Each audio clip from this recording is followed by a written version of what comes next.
Okay, good afternoon everyone. So ಇವತ್ತಿನ ದಿನ ನಾವು ಏನು ಡಿಸ್ಕಷನ್ ಮಾಡೋಣಪ್ಪ ಅಂತಂದ್ರೆ ಫಸ್ಟ್ ಒನ್ ನೋಬೆಲ್ ಪ್ರಶಸ್ತಿಗಳ ಬಗ್ಗೆ ಹೋದ ಕ್ಲಾಸ್ನಾಗ ಅರ್ಧ ಆಗಿತ್ತು. ಅರ್ಧ ಅಂತಂದ್ರೆ ವೈದ್ಯಕೀಯ ಕ್ಷೇತ್ರದಲ್ಲಿ ನೋಬೆಲ್ ಪ್ರಶಸ್ತಿಗಳು ಕೊಟ್ಟದನ್ನ ನೋಡಿದ್ದೀವಿ. ಆಮೇಲೆ ಭೌತಶಾಸ್ತ್ರ ಫಿಸಿಕ್ಸ್ನಲ್ಲಿ ಏನು ಮಾಡಿದ್ದೀವಿ, ಪ್ರಶಸ್ತಿಗಳನ್ನು ಕೊಟ್ಟದನ್ನ ನೋಡಿದ್ದೀವಿ. ಅದಾಗನ ಯಾವ ರಸಾಯನಶಾಸ್ತ್ರ ಕೆಮಿಸ್ಟ್ರಿ ಒಳಗಡೆ ನೋಬೆಲ್ ಪ್ರಶಸ್ತಿಗಳನ್ನ ಕೊಟ್ಟದ್ದು ನೋಡಿದ್ದೀವಿ. ಬಟ್ ಅಲ್ಲಿ ತನ ಏನಾಗಿದ್ದಿಲ್ಲಪ್ಪ ಅಂತಂದ್ರೆ ಒಂದು ಸಾಹಿತ್ಯ ಕ್ಷೇತ್ರದಲ್ಲಿ ನೋಬೆಲ್ ಪ್ರಶಸ್ತಿಯನ್ನ ಕೊಟ್ಟಿದ್ದಿಲ್ಲ ಆ ಕ್ಲಾಸ್ನಲ್ಲಿ. ಇನ್ನೊಂದು ಯಾವ್ದಪ್ಪ ಅಂತಂದ್ರೆ ಶಾಂತಿ ನೋಬೆಲ್ ಪ್ರಶಸ್ತಿ, ಇನ್ನೊಂದು ಅರ್ಥಶಾಸ್ತ್ರ ನೋಬೆಲ್ ಪ್ರಶಸ್ತಿ. ಹಾಗಾಗಿ ನೋಬೆಲ್ ಪ್ರಶಸ್ತಿಗಳಲ್ಲಿ ಇವು ಕೂಡ ವೆರಿ ಇಂಪಾರ್ಟೆಂಟ್ ಆಗ್ತಾವ. 6 ಕ್ಷೇತ್ರಗಳ ನೋಬೆಲ್ ಪ್ರಶಸ್ತಿ ಯಾರಿಗೆ ಕೊಟ್ಟಾರ, ಯಾವ ಸಾಧನೆಗಾಗಿ ಕೊಟ್ಟಾರ ಅದನ್ನ ನೋಡ್ಕೋಬೇಕು ನೀವು. ಯಾರಿಗೆ ಕೊಟ್ಟಾರ, ಒಂದೇದು ಯಾವ ಸಾಧನೆಗಾಗಿ ಕೊಟ್ಟಾರ. 2 ಕ್ವಶನ್ ಹಾಕೋರಿ ನೀವು, ಡೆಫಿನೆಟ್ಲಿ ಪರ್ಫೆಕ್ಟ್ ಹಾಕಿರಿ. ಆಮೇಲೆ ಬಂದಿರತಕ್ಕಂಥ ನೋಬೆಲ್ ಪ್ರಶಸ್ತಿಗಳಲ್ಲಿ ಒಂದೇದೇನಪ್ಪಾ ಅಂತಂದ್ರೆ ಇವಾಗ ಕೊಟ್ಟಿರ್ತಕ್ಕಂಥ ನೋಬೆಲ್ ಪ್ರಶಸ್ತಿಗಳಲ್ಲಿ ಒಂದೇದೇನು ಸಾಹಿತ್ಯ ನೋಬೆಲ್ ಪ್ರಶಸ್ತಿ. ಇವಾಗ ಅಕ್ಟೋಬರ್ 9ರಿಂದ ಇಲ್ಲಿವರೆಗೂ ಸಾಹಿತ್ಯ ನೋಬೆಲ್ ಪ್ರಶಸ್ತಿ. 2ನೇದೇನಪ್ಪಾ ಅಂತಂದ್ರ ಶಾಂತಿ ನೋಬೆಲ್ ಪ್ರಶಸ್ತಿ. 3ನೇದೇನಪ್ಪಾ ಅಂತಂದ್ರ ಅರ್ಥಶಾಸ್ತ್ರ ನೋಬೆಲ್ ಪ್ರಶಸ್ತಿ. ಅರ್ಥಶಾಸ್ತ್ರ ನೋಬೆಲ್ ಪ್ರಶಸ್ತಿ. ಹೋದ ಕ್ಲಾಸ್ನಾಗ ಯಾರೋ ಅರ್ಥಶಾಸ್ತ್ರದ ಬಗ್ಗೆ ಕ್ವಶನ್ ಕೇಳಿದ್ರಿ. ಡೆಫಿನೆಟ್ಲಿ ಇವತ್ತು ಅದನ್ನ ನಾನು ಏನ್ ಮಾಡ್ತೀನಿ, ಕ್ಲಿಯರ್ ಮಾಡ್ತೀನಿ. ಬುಕ್ಕಾದಾಗ ಏನೈತಿ, ವೆಬ್ಸೈಟ್ನಾಗ ಏನೈತಿ, ವಿತ್ ಟ್ರೂ ಡಾಟಾ ಏನ್ ಮಾಡೋಣ ಅದನ್ನ ಚರ್ಚೆ ಮಾಡೋಣ. ಒಂದು ಸಾಹಿತ್ಯ ನೋಬೆಲ್ ಓಕೆ ಮಾಡೋಣ. ಸಾಹಿತ್ಯ ನೋಬೆಲ್ ಪ್ರಶಸ್ತಿ, ಶಾಂತಿ ನೋಬೆಲ್ ಪ್ರಶಸ್ತಿ, ಅರ್ಥಶಾಸ್ತ್ರ ನೋಬೆಲ್ ಪ್ರಶಸ್ತಿ. ದಯವಿಟ್ಟು ನಿಮ್ಮ ಗ್ರೂಪಿಗೆ ಅದನ್ನ ಏನ್ ಪೇಪರ್ ಕಟಿಂಗ್ಸ್ ಹಾಕಿರ್ತೇನಲ್ಲ, ಇಂಪಾರ್ಟೆಂಟ್ ಇದ್ದದನ್ನ ಬರೆದು ತೆಗೀರಿ. ಆಮೇಲೆ ಮತ್ತೆ ಅದನ್ನ ಮತ್ತೆ ಪ್ರಾಕ್ಟೀಸ್ ಮಾಡೋದು ಬರ್ರಿ. ಸ್ಟಾಪ್ ಮಾಡಬೇಡ್ರಿ. ಒಟ್ಟ ಸ್ಟಾಪ್ ಮಾಡಿದ್ರಿ ನಿಮ್ಮ ನಾಲೆಜ್ ಸ್ಟಾಪ್ ಆಗ್ತೈತಿ. ಕಾಂಪಿಟೇಷನ್ ಐತಿ. ಕಾಂಪಿಟೇಷನ್ ನಾವು ಇಲ್ಲಿ ಗೆಲ್ಲಲೇಬೇಕಾದ ಅನಿವಾರ್ಯತೆ ಐತಿ. ಯಾಕೆ ಕಾಲ್ಫಾರ್ಮ್ ಆದ್ರ ಎಲ್ಲರಿಗೂ ಕಾಲ್ಫಾರ್ಮ್ ಆಗಂಗಿಲ್ಲ. ಈಗ ಕರ್ನಾಟಕ ಜಮಖಂಡಿ ಮಾತ್ರ ಅಲ್ಲ, ಜಮಖಂಡಿಯಲ್ಲಿ ಎಷ್ಟು ಕಾಲೇಜ್ ಇದಾವ, ಬಾಗಲಕೋಟೆ ಜಿಲ್ಲಾನಾಗ ಎಷ್ಟು ಕಾಲೇಜ್ ಇದಾವ, ಹೋಲ್ ಕರ್ನಾಟಕದಾಗ ಎಷ್ಟು ಕಾಲೇಜ್ ಇದಾವ, ಎಷ್ಟು ಜನ ವಿದ್ಯಾರ್ಥಿಗಳು ಡಿಗ್ರಿ ಪಾಸ್ಔಟ್ ಆಗಿ ಹೊರಗೆ ಬರ್ತಾರ, ಎಷ್ಟು ಜನ ವಿದ್ಯಾರ್ಥಿಗಳು ಪರೀಕ್ಷೆ ಬರೀತಾರ. ಈ ತರದ ಕಾಂಪಿಟೇಷನ್ ಅಲ್ಲಿ ನಾವೇನ್ ಮಾಡ್ಬೇಕಾಗೈತಿ, ಅನಿವಾರ್ಯ ಗೆಲ್ಲಬೇಕಾಗೈತಿ. ನಮಗಾಗಿ ನಮ್ಮ ಕುಟುಂಬಕ್ಕಾಗಿ ನಾವು ಅನಿವಾರ್ಯವಾಗಿ ಗೆಲ್ಲಬೇಕಾಗೈತಿ. ಆ ಕಾರಣಕ್ಕಾಗಿ ಎಲ್ಲಿ ತನ ಓದಬೇಕಪ್ಪ ಅಂತಂದ್ರ ಸಕ್ಸಸ್ ಪಡೆಯೋ ತನ ಓದಲೇಬೇಕು. ಅನಿವಾರ್ಯತೆ. ಡೂ ಆರ್ ಡೈ, ಮಾಡು ಇಲ್ಲವೇ ಮಡಿ, ಈ ತರ ಡಿಸೈಡ್ ಮಾಡ್ರಿ. ಡೆಫಿನೆಟ್ಲಿ ನೀವು ನೌಕರಿ ಪಡೆಯುತ್ತೀರಿ. ಅದರಲ್ಲಿ ನೆಕ್ಸ್ಟ್ ಒನ್ ಇದಾಗಣ ಇನ್ನೊಂದು ವೆರಿ ಇಂಪಾರ್ಟೆಂಟ್ ಥಿಂಗ್ ಏನೈತಪ್ಪ ಅಂತಂದ್ರ ಸರ್ ಕ್ರೀಕ್ ಅಂತ ಹೇಳಿ ಒಂದು ಪ್ಲೇಸ್ ಐತಿ. ಇದನ್ನ ಹೋದ ಕ್ಲಾಸ್ನಾಗ ಡಿಸ್ಕಷನ್ ಮಾಡ್ಬೇಕಾಗಿತ್ತು, ಸಮಯದ ಅಭಾವ ಇರೋ ಕಾರಣಕ್ಕಾಗಿ ಇದು ಉಳಿದೈತಿ. ಸರ್ ಕ್ರೀಕ್ ಅಂತ ಹೇಳಿ, ಹೌದಾ, ವೆರಿ ಇಂಪಾರ್ಟೆಂಟ್ ಥಿಂಗ್. ಇದಾದ ನಂತರ ಇತ್ತೀಚೆಗೆ 2 ದಿನದ ಹಿಂದೆ ನಮ್ಮಲ್ಲಿ ಇದನ್ನೈತಿ, ಬ್ಲೂ ಫ್ಲಾಗ್ ಸರ್ಟಿಫಿಕೇಶನ್ ಅಂತ ಐತಿ, ನೀಲಿ ಧ್ವಜ ಪ್ರಮಾಣ ಪತ್ರ. ಇದನ್ನ ಅಂತಾರಾಷ್ಟ್ರೀಯ ಮಟ್ಟದ ಅವಾರ್ಡ್ ಐತಿದ. ಈ ಪ್ರಶಸ್ತಿ ಬಗ್ಗೆನೂ ಏನ್ ಮಾಡೋಣ ಅಂತಂದ್ರೆ ನಾವು ಡಿಸ್ಕಷನ್ ಮಾಡೋಣ. ಏನು, ಬ್ಲೂ ಫ್ಲಾಗ್ ಪ್ರಮಾಣ ಪತ್ರ ಅಂತ ಹೇಳೈತಿ. ಬ್ಲೂ ಫ್ಲಾಗ್ ಪ್ರಮಾಣ ಪತ್ರ ವೆರಿ ಇಂಪಾರ್ಟೆಂಟ್. ಇದ್ರ ಬಗ್ಗೆ ಪ್ರಿವಿಯಸ್ ಕ್ಲಾಸ್ನಾಗ ಎಕ್ಸಾಮ್ಸ್ದಾಗ ಕೇಳ್ಯಾರ. ನೀಲಿ ಧ್ವಜ ಪ್ರಮಾಣ ಪತ್ರ ಎದಕ್ಕೆ ಕೊಡ್ತಾರ, ಯಾವ ಸ್ಥಳಗಳಿಗೆ ಕೊಡ್ತಾರ, ಮತ್ತೆ ಅದರದ ಮಾನದಂಡಗಳೇನು ಅನ್ನೋದನ್ನ ಡಿಟೇಲ್ ಆಗಿ ನೋಡೋದಾದ್ರ, ಮತ್ತೆ ಭಾರತದಲ್ಲಿ ಎಷ್ಟು ಸ್ಥಳಗಳಿಗೆ, ಕರ್ನಾಟಕದಲ್ಲಿ ಎಷ್ಟು ಸ್ಥಳಗಳಿಗೆ ಸಿಕ್ಕೈತಲ್ಲ, ಇವುಗಳ ಬಗ್ಗೆ ಡೆಫಿನೆಟ್ಲಿ ಕ್ವಶನ್ಸ್ ಆಗ್ತೈತಿ. ಅದಕ್ಕೆ ಫಸ್ಟ್ ಒಂದು ಸಾಹಿತ್ಯ, ಶಾಂತಿ, ಅರ್ಥಶಾಸ್ತ್ರ, ಸರ್ ಕ್ರೀಕ್, ಬ್ಲೂ ಫ್ಲಾಗ್ ಇದ್ರ ಬಗ್ಗೆ ಡಿಟೇಲ್ ಆಗಿ ಡಿಸ್ಕಷನ್ ಮಾಡೋಣ. ಯಾವುದೇ ಕಾರಣಕ್ಕೂ ಇಲ್ಲಿ ಪ್ರಶ್ನೆ ಬಂದ್ರ ಮಿಸ್ ಆಗ್ಬಾರ್ದು. ಯಾವುದೇ ಕಾರಣಕ್ಕೂ ಈ ಕ್ಷೇತ್ರಗಳಲ್ಲಿ ಪ್ರಶ್ನೆ ಬಂದ್ರ ಮಿಸ್ ಆಗ್ಬಾರ್ದು. ಆ ರೀತಿ ನಾವೇನ್ ಮಾಡ್ಬೇಕು, ಪ್ರಿಪೇರ್ ಆಗ್ಬೇಕಾಗೈತಿ. ಹಾಗಾದ್ರೆ ಸಾಹಿತ್ಯ ನೋಬೆಲ್ ಪ್ರಶಸ್ತಿ ವೆರಿ ಇಂಪಾರ್ಟೆಂಟ್. ಎಲ್ಲಾ ಎಕ್ಸಾಮ್ದಾಗೂ ಕೇಳ್ಯಾರ ಇದನ್ನ. ಸಾಹಿತ್ಯ ನೋಬೆಲ್ ಪ್ರಶಸ್ತಿ 2025 ಸಾಹಿತ್ಯ ನೋಬೆಲ್ ಪ್ರಶಸ್ತಿ ಯಾರಿಗೆ ಕೊಟ್ಟಾರ 2025 ನೊಬೆಲ್ ಪ್ರಶಸ್ತಿ, ಸಾಹಿತ್ಯ ನೊಬೆಲ್ ಪ್ರಶಸ್ತಿ ಅಂತಂದ್ರ ಎಸ್ ಯಾರಿಗೆ ಕೊಟ್ಟಾರ್ರಿ? ನಿಮ್ಮ ಗ್ರೂಪಿಗೆ ನಾ ಕಳ್ಸೇನಿ, ಹೌದಾ? ಯಾರಿಗೆ ಕೊಟ್ಟಾರಪ್ಪ ಅಂತಂದ್ರ ಲಾಸ್ಲೋ.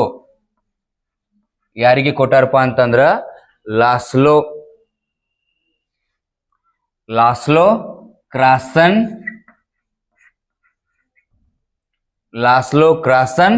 ಹೊರ್ಕೈ. ಲಾಸ್ಲೋ ಕ್ಲಾಸನ್ ಹೊರ್ಕೈ ಸಾಹಿತ್ಯ ನೊಬೆಲ್ ಪ್ರಶಸ್ತಿ ಪಡೆದಿರ್ತಕ್ಕಂಥ ವ್ಯಕ್ತಿ ಯಾರಪ್ಪ ಅಂತಂದ್ರೆ ಲಾಸ್ಲೋ. ಈ ಪೂರ್ತಿ ಹೆಸರು ನೆನಪಿಟ್ಕೊಳಕ್ ಬರ್ಲಿಲ್ಲ ಅಂತಂದ್ರ ಲಾಸ್ಲೋ ಅನ್ನೋದನ್ನ ಪರ್ಫೆಕ್ಟ್ ಆಗಿರ್ಬೇಕು ನೀವು, ಅಂದ್ರೆ ಇದು ನೆಕ್ಸ್ಟ್ ಕಂಟಿನ್ಯೂ ನಿಮ್ಗೆ ಆನ್ಸರ್ ನೆನಪಾಕತಿ. ಲಾಸ್ಲೋ ಕ್ರಾಸನ್ ಹೊರ್ಕೈ ಅಂತ ಹೇಳಿ. ಹಾಗಾದ್ರೆ ಯಾವ ಕೃತಿಗೆ ಈ ಪ್ರಶಸ್ತಿ ಕೊಟ್ಟಾರ? ಯಾವ ಕೃತಿಗೆ ಈ ಪ್ರಶಸ್ತಿ ಕೊಟ್ಟಾರಪ್ಪ ಅಂತಂದ್ರ ಯಾವ ಕೃತಿಗೆ ಹೇಳ್ರಿ? ನಿಮ್ ಗ್ರೂಪಿಗೆ ಕಳ್ಸೇನಿ. ಯಾವುದು? ಯಾರು ಓದಂಗಿಲ್ಲ, ಹೌದಾ? ಎಸ್, ನಂಬರ್ ಐತ್ ನೋಡ್ರಿ ಅದಕ್ಕ. ಯಾವ ಕೃತಿಗೆ ಕೊಟ್ಟಾರಪ್ಪ ಅಂತಂದ್ರ ಇದನ್ನ ಹೆಂಗ್ ಉಚ್ಚಾರ ಮಾಡ್ತೀರಿ ನೋಡ್ರಿ.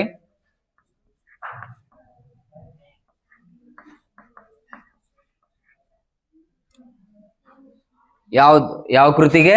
ಹರ್ಚ್ 07769. ಹರ್ಚ್ 07769 ಅನ್ನೋ ಕಾದಂಬರಿ ಇದು, ಹೌದಾ? ಈ ಕಾದಂಬರಿಗೆ ಏನ್ ಮಾಡಿರಪ್ಪ ಅಂತಂದ್ರ ಸಾಹಿತ್ಯ ನೊಬೆಲ್ ಪ್ರಶಸ್ತಿಯನ್ನ ಕೊಟ್ಟಿದ್ದಾರೆ. ಸಾಹಿತ್ಯ ನೊಬೆಲ್ ಪ್ರಶಸ್ತಿಯನ್ನ ಕೊಟ್ಟಾರ. ಹಾಗಾದ್ರೆ ಯಾವ ದೇಶದವ್ರು ಇವರು ಲಾಸ್ಲೋ ಅಂತ? Very important. ಯಾವ ದೇಶದವ್ರಪ್ಪ? ಎಸ್, ಯಾವ ದೇಶದವ್ರಪ್ಪ ಅಂತಂದ್ರೆ ಇವರು ಹಂಗೇರಿಯಾ ದೇಶದವರು. ಹಂಗೇರಿಯಾ. ಇವರೊಬ್ರು ನಾವೆಲಿಸ್ಟ್, ಹೌದಾ? ಕಾದಂಬರಿಕಾರ. ಹೇಗೆ ನಮ್ಮ SL ಭೈರಪ್ಪನವರು ಕಾದಂಬರಿಕಾರ ಅದಾರಲ್ಲ, ಅದೇ ರೀತಿ ಈ ಲಾಸ್ಲೋ ಅನ್ನೋರು ಒಬ್ಬ ಕಾದಂಬರಿಕಾರ. ಅವರು ಬರೆದಿರ್ತಕ್ಕಂಥ ಹರ್ಚ್ 07769 ಅನ್ನೋ ಕಾದಂಬರಿಗೆ ನೊಬೆಲ್ ಸಾಹಿತ್ಯ ಪ್ರಶಸ್ತಿಯನ್ನ ಕೊಟ್ಟಾರ. ಯಾವ ದೇಶದವ್ರಪ್ಪ ಅಂತಂದ್ರೆ ಇವರು ಹಂಗೇರಿಯಾ ದೇಶದವರು. ಹಾಗಾದ್ರೆ ಭಾರತದವ್ರು ಯಾರಾದ್ರೂ ಸಾಹಿತ್ಯ ನೊಬೆಲ್ ಪ್ರಶಸ್ತಿಯನ್ನ ಪಡ್ಕೊಂಡಾರನ ಅಂತ ನಾವು ನೋಡಿದಾಗ, ಭಾರತೀಯರು ಯಾರಾದ್ರೂ ಸಾಹಿತ್ಯ ನೊಬೆಲ್ ಪ್ರಶಸ್ತಿಯನ್ನ ಪಡೆದಿದ್ದಾದ್ರ ಯಾರಪ್ಪ ಅದು? ರವೀಂದ್ರನಾಥ್ ಟ್ಯಾಗೋರ್. ರವೀಂದ್ರನಾಥ್ ಟ್ಯಾಗೋರ್. ವೆರಿ ಇಂಪಾರ್ಟೆಂಟ್, ಓದ್ಬೇಕು ಇದನ್ನೆಲ್ಲ. ರವೀಂದ್ರನಾಥ್ ಟ್ಯಾಗೋರ್ 1913 ಇವರು ಯಾವ ಬರದ ಪುಸ್ತಕಕ್ಕೆ ಕೊಟ್ಟಾರಪ್ಪ ಅಂತಂದ್ರ ಯಾವ ಕೃತಿಗೆ? ಎಸ್, ಗೀತಾಂಜಲಿ. ಗೀತಾಂಜಲಿ ಅನ್ನೋ ಕೃತಿಗೆ ಏನ್ ಮಾಡ್ಯಾರಪ್ಪ ಅಂತಂದ್ರ ಸಾಹಿತ್ಯ ನೊಬೆಲ್ ಪ್ರಶಸ್ತಿ. ಏಷ್ಯಾದ ಮೊದಲ ಸಾಹಿತ್ಯ ನೊಬೆಲ್ ಪ್ರಶಸ್ತಿ ಇದು, ನಿಮ್ಗೆ ಗೊತ್ತಿರಲಿ. ಏಷ್ಯಾದಲ್ಲೇ ಮೊದಲ ಸಾಹಿತ್ಯ ನೊಬೆಲ್ ಪ್ರಶಸ್ತಿ ಪಡೆದಿರ್ತಕ್ಕಂಥ ವ್ಯಕ್ತಿ ಅದು ನಮ್ಮ ಹೆಮ್ಮೆಯ ರವೀಂದ್ರನಾಥ್ ಟ್ಯಾಗೋರ್. ನಮ್ಮ ಹೆಮ್ಮೆಯ ರವೀಂದ್ರನಾಥ್ ಟ್ಯಾಗೋರ್ ಸಾಹಿತ್ಯ ನೊಬೆಲ್ ಪ್ರಶಸ್ತಿ. ನೈಪಾಲ್ ಅನ್ನೋರು ಕೂಡ ಸಾಹಿತ್ಯ ನೊಬೆಲ್ ಪ್ರಶಸ್ತಿಯನ್ನ ಪಡ್ಕೊಂಡಾರ, ಹೌದಾ? ನೈಪಾಲ್ ಅನ್ನೋ ಒಬ್ಬ ವ್ಯಕ್ತಿ ಭಾರತೀಯ, ಬೈ ಬರ್ತಾವ ಇಂಡಿಯಾದವ, ಬಟ್ ಬರ್ತಾವ ಇಂಗ್ಲೆಂಡ್ದವ.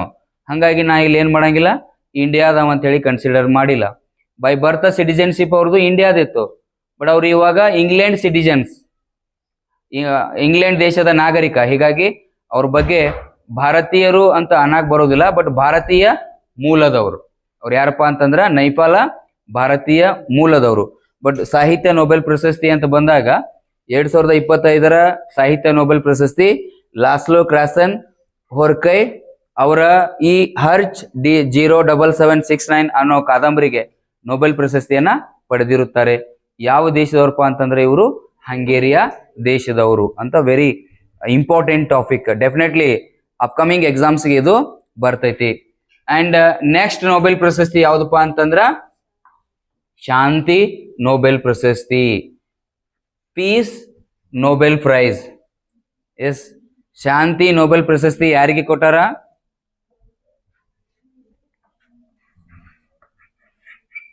ಶಾಂತಿ ನೊಬೆಲ್ ಪ್ರಶಸ್ತಿ 2025. ಶಾಂತಿ ನೊಬೆಲ್ ಪ್ರಶಸ್ತಿ 2025 ಯಾರಿಗೆ ಕೊಟ್ಟಾರಪ್ಪ ಅಂತಂದ್ರ ಅದು ಎಸ್ ಮಾರಿಯಾ ಮಾರಿಯಾ ಕೊರಿನ್ ಮಚಾದೋ. ಮಾರಿಯಾ ಕೊರಿನ್ ಮಚಾದೋ. ಒಂದೊಂದು ಬುಕ್ನ್ಯಾಗ ಅಥವಾ ಒಂದೊಂದು ಪತ್ರಿಕೆಯಲ್ಲಿ, ದಿನಪತ್ರಿಕೆಯಲ್ಲಿ ಮಚಾಡೋ ಅಂತ ಬಂದೈತಿ. ಬಟ್ ಎಕ್ಸಾಕ್ಟ್ಲಿ ಅದ ಕರೆಕ್ಟ್ ವರ್ಡ್ ಏನಪ್ಪಾ ಅಂತಂದ್ರ ಮಾರಿಯಾ ಕೊರಿನ್ ಮಚಾದೋ. ಹೌದಾ? ಶಾಂತಿ ನೊಬೆಲ್ ಪ್ರಶಸ್ತಿ ಬಂದೈತಿ. ಹಾಗಾದ್ರೆ ಯಾದಕ್ಕಾಗಿ, ಯಾವ ಸಾಧನೆಗಾಗಿ ಇದು ಬಂದೈತಿಪ್ಪ ಅಂತಂದ್ರ ಎಸ್, ವೆನಿಜುವಲಾ ದೇಶದ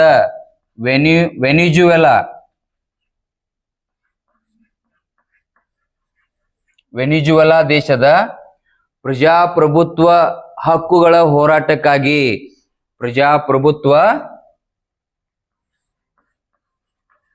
ವೆನಿಜುವಲಾ ಅಲ್ಲಿನ ಜನರ ಪ್ರಜಾಪ್ರಭುತ್ವ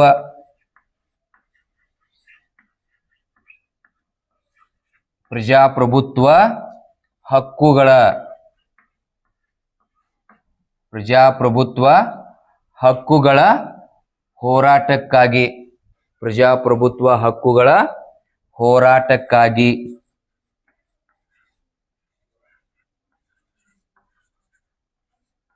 ವೆರಿ ಇಂಪಾರ್ಟೆಂಟ್ ಅಪ್ಕಮಿಂಗ್ ಎಕ್ಸಾಮ್. ಯಾವ ಸಾಧನೆಗಾಗಿ ಕೊಟ್ಟಾರಪ್ಪ ಅಂತಂದ್ರ ವೆನಿಜುವೆಲಾ ಜನರ ಪ್ರಜಾಪ್ರಭುತ್ವ ಹಕ್ಕುಗಳ ಹೋರಾಟಕ್ಕಾಗಿ ಶಾಂತಿ ನೊಬೆಲ್ ಪ್ರಶಸ್ತಿಯನ್ನ ಮಾರಿಯಾ ಕೊರಿನ್ ಮಚಾದೋ ಅವರಿಗೆ ನೀಡಲಾಗಿದೆ. ಮತ್ತೆ ಇದು ಸುದ್ದಿ ಒಳಗಿತ್ತು. ಎಕ್ಸಾಕ್ಟ್ಲಿ ಕ್ವಶನ್ ಬರ್ಬೋದು. ಯಾಕಂತಂದ್ರ ಅಮೆರಿಕ ದೇಶದ ಅಧ್ಯಕ್ಷ ಟ್ರಂಪ್ ಎಲ್ಲಿ ಪತ್ರಿಕಾಗೋಷ್ಠಿ ಮಾಡ್ತಾನ ಅಲ್ಲೆಲ್ಲ ಶಾಂತಿ ನೊಬೆಲ್ ಪ್ರಶಸ್ತಿ ನನಗ ಬೇಕು ಅಂತಿದ್ದ.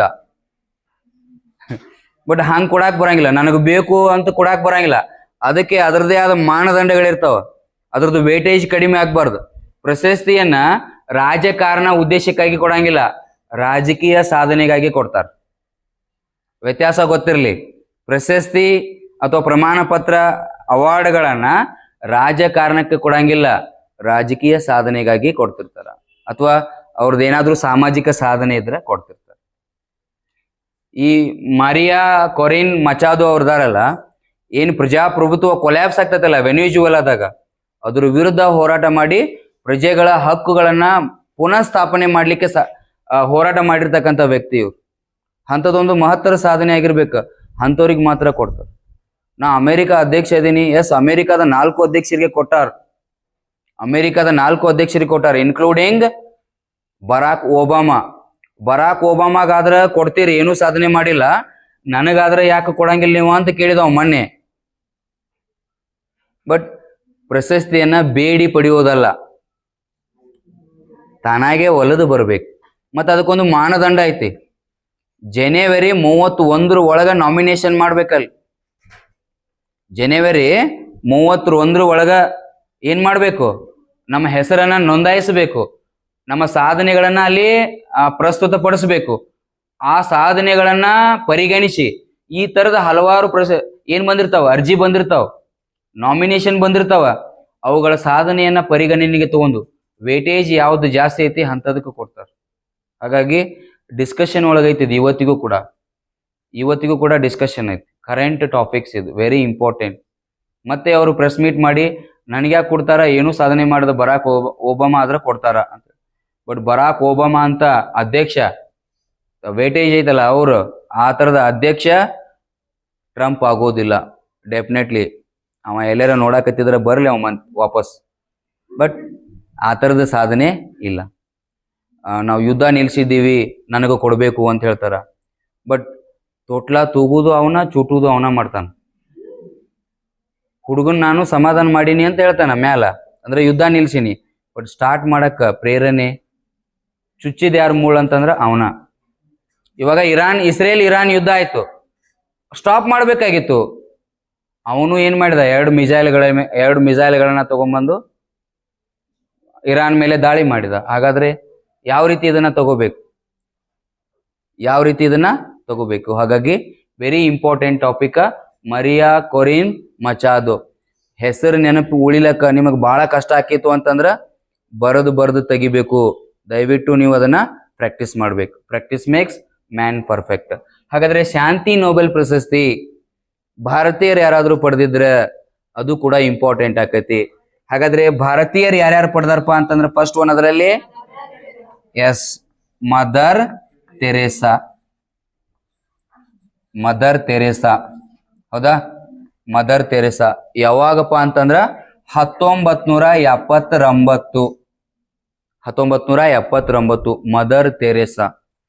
ಇವರೆಲ್ಲ ವಿದೇಶದವರು, ಬೈ ಬರ್ತ ವಿದೇಶದವರು, ಬಟ್ ಬರ್ಬರ್ತ ನಮ್ಮ ದೇಶದವರು. ಅದಕ್ಕೆ ಇವರನ್ನ ನಾವು ಭಾರತೀಯರು ಅಂತೇಳಿ ಪರಿಗಣಿಸ್ತೀವಿ. ಇಂಡಿಯಾದ ಸಿಟಿಜನ್ಶಿಪ್ ಪಡ್ಕೊಂಡಾರ ಇವರು. Mother Teresa 1979. ಯಾರು ನೀವು ನಿಮ್ಮ ತಾಯಿ ತಂದೆನ ಬಿಟ್ಟು ಹೋಗಿರಲ್ಲ, ಒಳ್ಳೆ ಅಂತ ಹೇಳಿ ಬಿಟ್ಟು ಹೋಗಿರ್ತಿರಲ್ಲ ನಿಮ್ಮ ತಾಯಿ ತಂದೆನ. ಹೇಗೆ?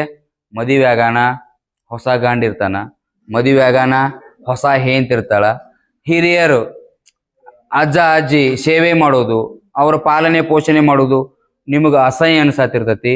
ಅಂಥವ್ರನ್ನ ಹೋಗಿ ಏನು ಬಿಟ್ಟು ಬರ್ತಿರ್ಲ, ಅಂಥವ್ರನ್ನ ತನ್ನ ಮಕ್ಕಳಂತೆ ಸಾಕಿದ, ಸಲುಹಿದ, ಪಾಲನೆ ಪೋಷಣೆ ಮಾಡಿದ ತಾಯಿ ಮದರ್ ತೆರೇಸಾ. ನೋಡ್ರಿ ಹೆಸರು ಹೆಂಗೈತಿ, ಮದರ್. ಮತ್ತೆ ನೀವು ಏನ್ ಬಿಟ್ಟು ಹೋಗಿರ್ತಿರಲ್ಲ ಮಕ್ಕಳು, ನಮ್ಗೆ ನೀವು ಸಾಕಕ್ ಆಗೋದಿಲ್ಲ ಅನಾಥಾಶ್ರಮ ಅಂತೇಳಿ, ಅಂತ ಮಕ್ಕಳನ್ನ ಅದು ರೋಗ ಇರ್ಲಿ, ರುಜಿನ್ ಇರ್ಲಿ, ಚಲೋನ ಇರ್ಲಿ, ಆರೋಗ್ಯವಂತನೇ ಇರ್ಲಿ, ಅಂಥವ್ರನ್ನೆಲ್ಲ ಸಾಕಿ ಸಲುಹಿದ ತಾಯಿ ಮದರ್ ತೆರೇಸಾ. ಅದಕ್ಕೆ ಅವರಿಗೆ ಶಾಂತಿ ನೊಬೆಲ್ ಪ್ರಶಸ್ತಿಯನ್ನ 1979ರಲ್ಲಿ ಕೊಡ್ತಾರೆ. 1979ರಲ್ಲಿ ಕೊಡ್ತಾರೆ. ನೋಡ್ರಿ, ಬೇರೆಯವ್ರ ತಾಯಿ ತಂದೆ ಮಕ್ಕಳನ್ನ ಸಾಕ್ಯಾಳ. ನಿಮ್ಮ ಸಾಧನೆ ಏನಾದ್ರೂ ಇದ್ರ, ನೀವೇನಾದ್ರೂ ನಿಜವಾಗ್ಲೂ ಸಾಧನೆ ಮಾಡೋರಿದ್ರೆ ಮೊದಲು ನಿಮ್ಮ ತಾಯಿ ತಂದಿನ ಸಾಕ್ರಿ. ಫಸ್ಟ್ ನಿಮ್ಮ ತಾಯಿ ತಂದೆ, ಸೆಕೆಂಡ್ ಮತ್ತೆ ಬೇರೆ. ನೀವು ಚಿಕ್ಕವ್ರು ಇರ್ಬೇಕಾದ್ರ, ಸಣ್ಣವ್ರು ಇರ್ಬೇಕಾದ್ರ ನಿಮ್ಮನ್ನ ಪಾಲನೆ ಪೋಷಣೆ, ನಿಮಗೆ ಶಿಕ್ಷಣ ಕೊಟ್ಟು ನೌಕರಿ ಹಿಡಿಯೋದ್ರ ಮಠ ಅವರ ನಿಮ್ಗೆ ಆಧಾರ ಸ್ತಂಭ. ನೌಕರಿ ಹಿಡಿದ ಮೇಲೆ ಅದ ಆಧಾರ ಸ್ತಂಭವನ್ನ ನೀವೇನ್ ಮಾಡ್ತೀರಿ? ಬ್ರೇಕ್ ಮಾಡ್ತೀರಿ. ನೋಡ್ರಿ, ನೀವು ಮಾತಾಡಿದ್ರ ಖುಷಿ ಅವ್ರಿಗೆ. ಮಗ ಕುಂಡ್ರಾತನ, ಅಂಬೆಗಾಲ್ ಇಡತಾನ, ಅಮ್ಮ ಅನ್ನಕತಾನ, ಅಪ್ಪ ಅನ್ನತಾನ, ಮಾಮ ಅನ್ನತಾನ, ಅಕ್ಕ ಅವ್ರು ಈ ತರ ಹೇಳ್ಕೊಳ್ಳೋದ್ರಲ್ಲಿ ಖುಷಿ. ನಿಮ್ಮ ಪ್ರತಿಯೊಂದು ಹೆಜ್ಜೆಯನ್ನ ಅವ್ರು ಖುಷಿ ಪಡ್ಕೋತಾರ. ಓಣ್ಯಾಗೆಲ್ಲ ಹೇಳ್ಕೋತಾರ, ನನ್ನ ಮಗ ಇವತ್ತು ಮಾತಾಡತಾನ, ನನ್ನ ಮಗಳ ABCD ಓದ್ತಾಳ, I ಓದ್ತಾಳ. ನಿಮ್ಮ ಸಾಧನೆಯಲ್ಲಿ ಅವರ ಖುಷಿ. ತಾಯಿ ತಂದೆ ಜಗತ್ತಿನಲ್ಲಿ ನಿಮ್ಮ ಸಾಧನೆಯಲ್ಲಿ ಖುಷಿ ಪಡೋರು ಒಬ್ರು ತಾಯಿ ತಂದೆ, ಇನ್ನೊಬ್ರು ಶಿಕ್ಷಕರು. ಮತ್ತೊಬ್ರು ಯಾರು ಖುಷಿ ಪಡಂಗಿಲ್ಲ. ಇನ್ನೊಬ್ರು ಹೊಟ್ಟಿ ಕಿಚ್ಚ ಪಡೋರ್ದಾರ, ಕಾಲ್ ಜಗ್ಗವ್ರ ಅದಾರ, ಅವೇನ್ ಬಿಡ್ ದೊಡ್ಡ ಅನ್ನೋರ್ದಾರ. ಬಟ್ ತಾಯಿ ತಂದೆಗೆ ಖುಷಿ. ಅಪ್ಪ ಇದ್ರೆ ಮೀಸಿ ತಿರುವಿ ಓಣ್ಯಾಗ ತಿರುಗಾಡ್ತಾನ, ಅವ್ವ ಇದ್ರೆ ಹೆಮ್ಮೆಯಿಂದ ಹೇಳ್ಕೊತಾಳ ಓಣ್ಯಾಗ. ಈ ತರ ಫೀಲ್ ಬರ್ಬೇಕು ನಿಮಗೂ ಕೂಡ, ಅದನ್ನ ಮಾಡ್ಬೇಕಾಗ್ತತಿ. ಓಕೆ, ಮತ್ತೆ ಸೆಕೆಂಡ್ ಒನ್ ಶಾಂತಿ ನೊಬೆಲ್ ಪ್ರಶಸ್ತಿ ಪಡೆದಿರ್ತಕ್ಕಂಥ ಭಾರತೀಯ ಯಾರಪ್ಪ ಅಂತಂದ್ರೆ ದಲೈ ಲಾಮಾ. ದಲೈ ಲಾಮಾ ಟಿಬೇಟ್ದವ್ರು ಇವರು.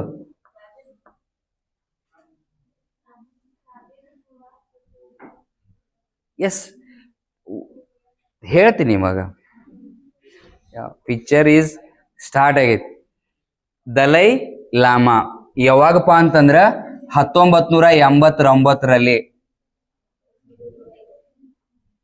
ಅದ್ ನೋಡ್ರಿ ಯಾವ ಕ್ಷೇತ್ರಕ್ಕೆ ಐತಿ ನೋಡ್ರಿ. ರಾಜೇಂದ್ರ ಕುಮಾರ್ ಪಚೌರಿ. ಎಸ್, ಇಯರ್ 1989 ಐತಿನ ಗಾಡಿ. ದಲೈ ಲಾಮಾ 1980ರಲ್ಲಿ ಶಾಂತಿ ನೊಬೆಲ್ ಪ್ರಶಸ್ತಿಯಲ್ಲಿ ತಗೊಂಡಿರ್ತಕ್ಕಂಥದ್ದು. ಅಂಡ್ ಥರ್ಡ್ ಒನ್ ಕಾಣಿಸ್ತಾ ಇಲ್ಲ? ಎಸ್, ದಲೈ ಲಾಮಾ ಟಿಬೇಟಿಯರ ಹಕ್ಕುಗಳಿಗಾಗಿ. ನಿಮ್ಗೆ ಇನ್ನೊಂದು ಗೊತ್ತಿರಲಿ, Tibet it is under the China ದೇಶದಾಗೈತಿ. ಇವಾಗ ಟಿಬೇಟ್ ಹೆಸರಿಗೆ ಮಾತ್ರ ದೇಶ, ಬಟ್ ಅದರ ಉಸ್ತುವಾರಿ, ಅದನ್ನ ರಿಮೋಟ್ ಮಾಡೋರು, ಅದ್ರ ಮೇಲೆ ಹಿಡಿತಾ ಇರೋದು ಯಾರ್ದಪ್ಪ ಅಂತಂದ್ರೆ ಚೀನಾದವ್ರದ್ದು. ಇವಾಗ 1947ಕ್ಕೂ ಮುಂಚೆ ಭಾರತವನ್ನು ಯಾರು ಆಳ್ತಿದ್ರು? ಹಂಗ ಇವತ್ತಿಗೂ ಕೂಡ ಟಿಬೇಟ್ ಅನ್ನ ಯಾರ ಹಿಡಿತದಲ್ಲಿ ಐತಿಪ್ಪ ಅಂತಂದ್ರ ಚೀನಾದ ಹಿಡಿತದಲ್ಲಿ. ಅದ್ರ ವಿದೇಶಾಂಗ ನೀತಿ ಇವತ್ತಿಗೂ ಚೀನಾದವರ ನಿರ್ಧಾರ ಮಾಡ್ತಾರ. ಹಂಗಾಗಿ ಟಿಬೇಟಿನ ಸ್ವಾತಂತ್ರ್ಯಕ್ಕಾಗಿ, ಟಿಬೇಟ್ ಜನರ ಹಕ್ಕುಗಳ ಹೋರಾಟಕ್ಕಾಗಿ, ಬೌದ್ಧ ಜನರ ಹಕ್ಕುಗಳ ಹೋರಾಟಕ್ಕಾಗಿ ಅವ್ರು ಏನ್ ಮಾಡ್ತಾರಪ್ಪ ಅಂತಂದ್ರ ದಲೈ ಲಾಮಾ ಅವ್ರಿಗೆ ಶಾಂತಿ ನೊಬೆಲ್ ಪ್ರಶಸ್ತಿಯನ್ನ ಕೊಡ್ತಾರ. ಇವತ್ತಿಗೂ ಚೀನಾದವ್ರಿಗೆ ದಲೈ ಲಾಮಾ ಅಂದ್ರೆ ಆಗಿ ಬರಂಗಿಲ್ಲ, ಗೊತ್ತಿರ್ಲಿ. ಇವತ್ತಿಗೂ ಚೀನಾದವ್ರಿಗೆ ದಲೈ ಲಾಮಾ ಅಂದ್ರೆ ಆಗಿ ಬರಂಗಿಲ್ಲ. ಯಾಕಂತಂದ್ರ ಇವ್ರಿಗೆ ಬೇಕಾಗಿದ್ದು ಟಿಬೇಟಿನ ಸ್ವಾತಂತ್ರ್ಯ, ಚೀನಾದ ಹಿಡಿತದಿಂದ ಹೊರಗೆ ಬರ್ಬೇಕಾಗೈತಿ, ಆ ಕಾರಣಕ್ಕಾಗಿ. ಅಂಡ್ ನೆಕ್ಸ್ಟ್ ಒನ್ ಯಾರಪ್ಪ ಅಂತಂದ್ರ ಪಚೌರಿ ಅಂತ ಹೇಳಿ, ರಾಜೇಂದ್ರ ಕುಮಾರ್ ಪಚೌರಿ. ಲಾಸ್ಟ್ ಬೆಂಚ್ದವ್ರಿಗೆ ಇದು ಕಾಣಿಸ್ತೈತಿ? ಎಸ್, ಕಾಣಿಸ್ದೇ ಇದ್ರು ನಾ ಹೇಳಾಕತ್ತೀನಿ, ಬರ್ಕೋರಿ. ಬಟ್ ಒಂದು ಲಿಸ್ಟ್ ಬರ್ಸೇನೆ ಹೋದ ಕ್ಲಾಸ್ನಾಗ, ಪೂರ್ತಿ ಇಂಡಿಯನ್ಸ್ ಒಂದು ಲಿಸ್ಟ್ ಬರ್ಸೇನಿ, ಯಾವ ಕ್ಷೇತ್ರ ಅಂತ ಬರ್ಸೇನಿ, ಯಾವ ಇಯರ್ ಅಂತ ಬರ್ಸೇನಿ. ಅದನ್ನ ನೀವು ಜಾಗೃತಿಯಿಂದ ಓದ್ಬೇಕು. ರಾಜೇಂದ್ರ ಕುಮಾರ್ ಪಚೌರಿ. ಒಮ್ಮೊಮ್ಮೆ ರಾಜ್ಕುಮಾರ್ ಪಚೌರಿ ಅಂತಾರ, ಇವ್ರಿಗೆ ರಾಜ್ಕುಮಾರ್ ಪಚೌರಿ ಅಂತಾರ, but Pachauri is permanent. Okay, Rajendra Kumar Pachauri.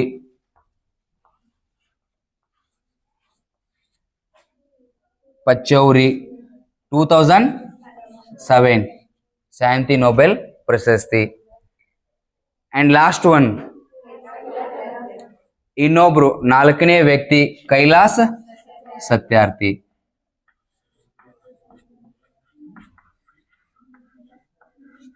Satyarthi ಯಾವಾಗ? 2014ರಲ್ಲಿ. Very important Kailash Satyarthi.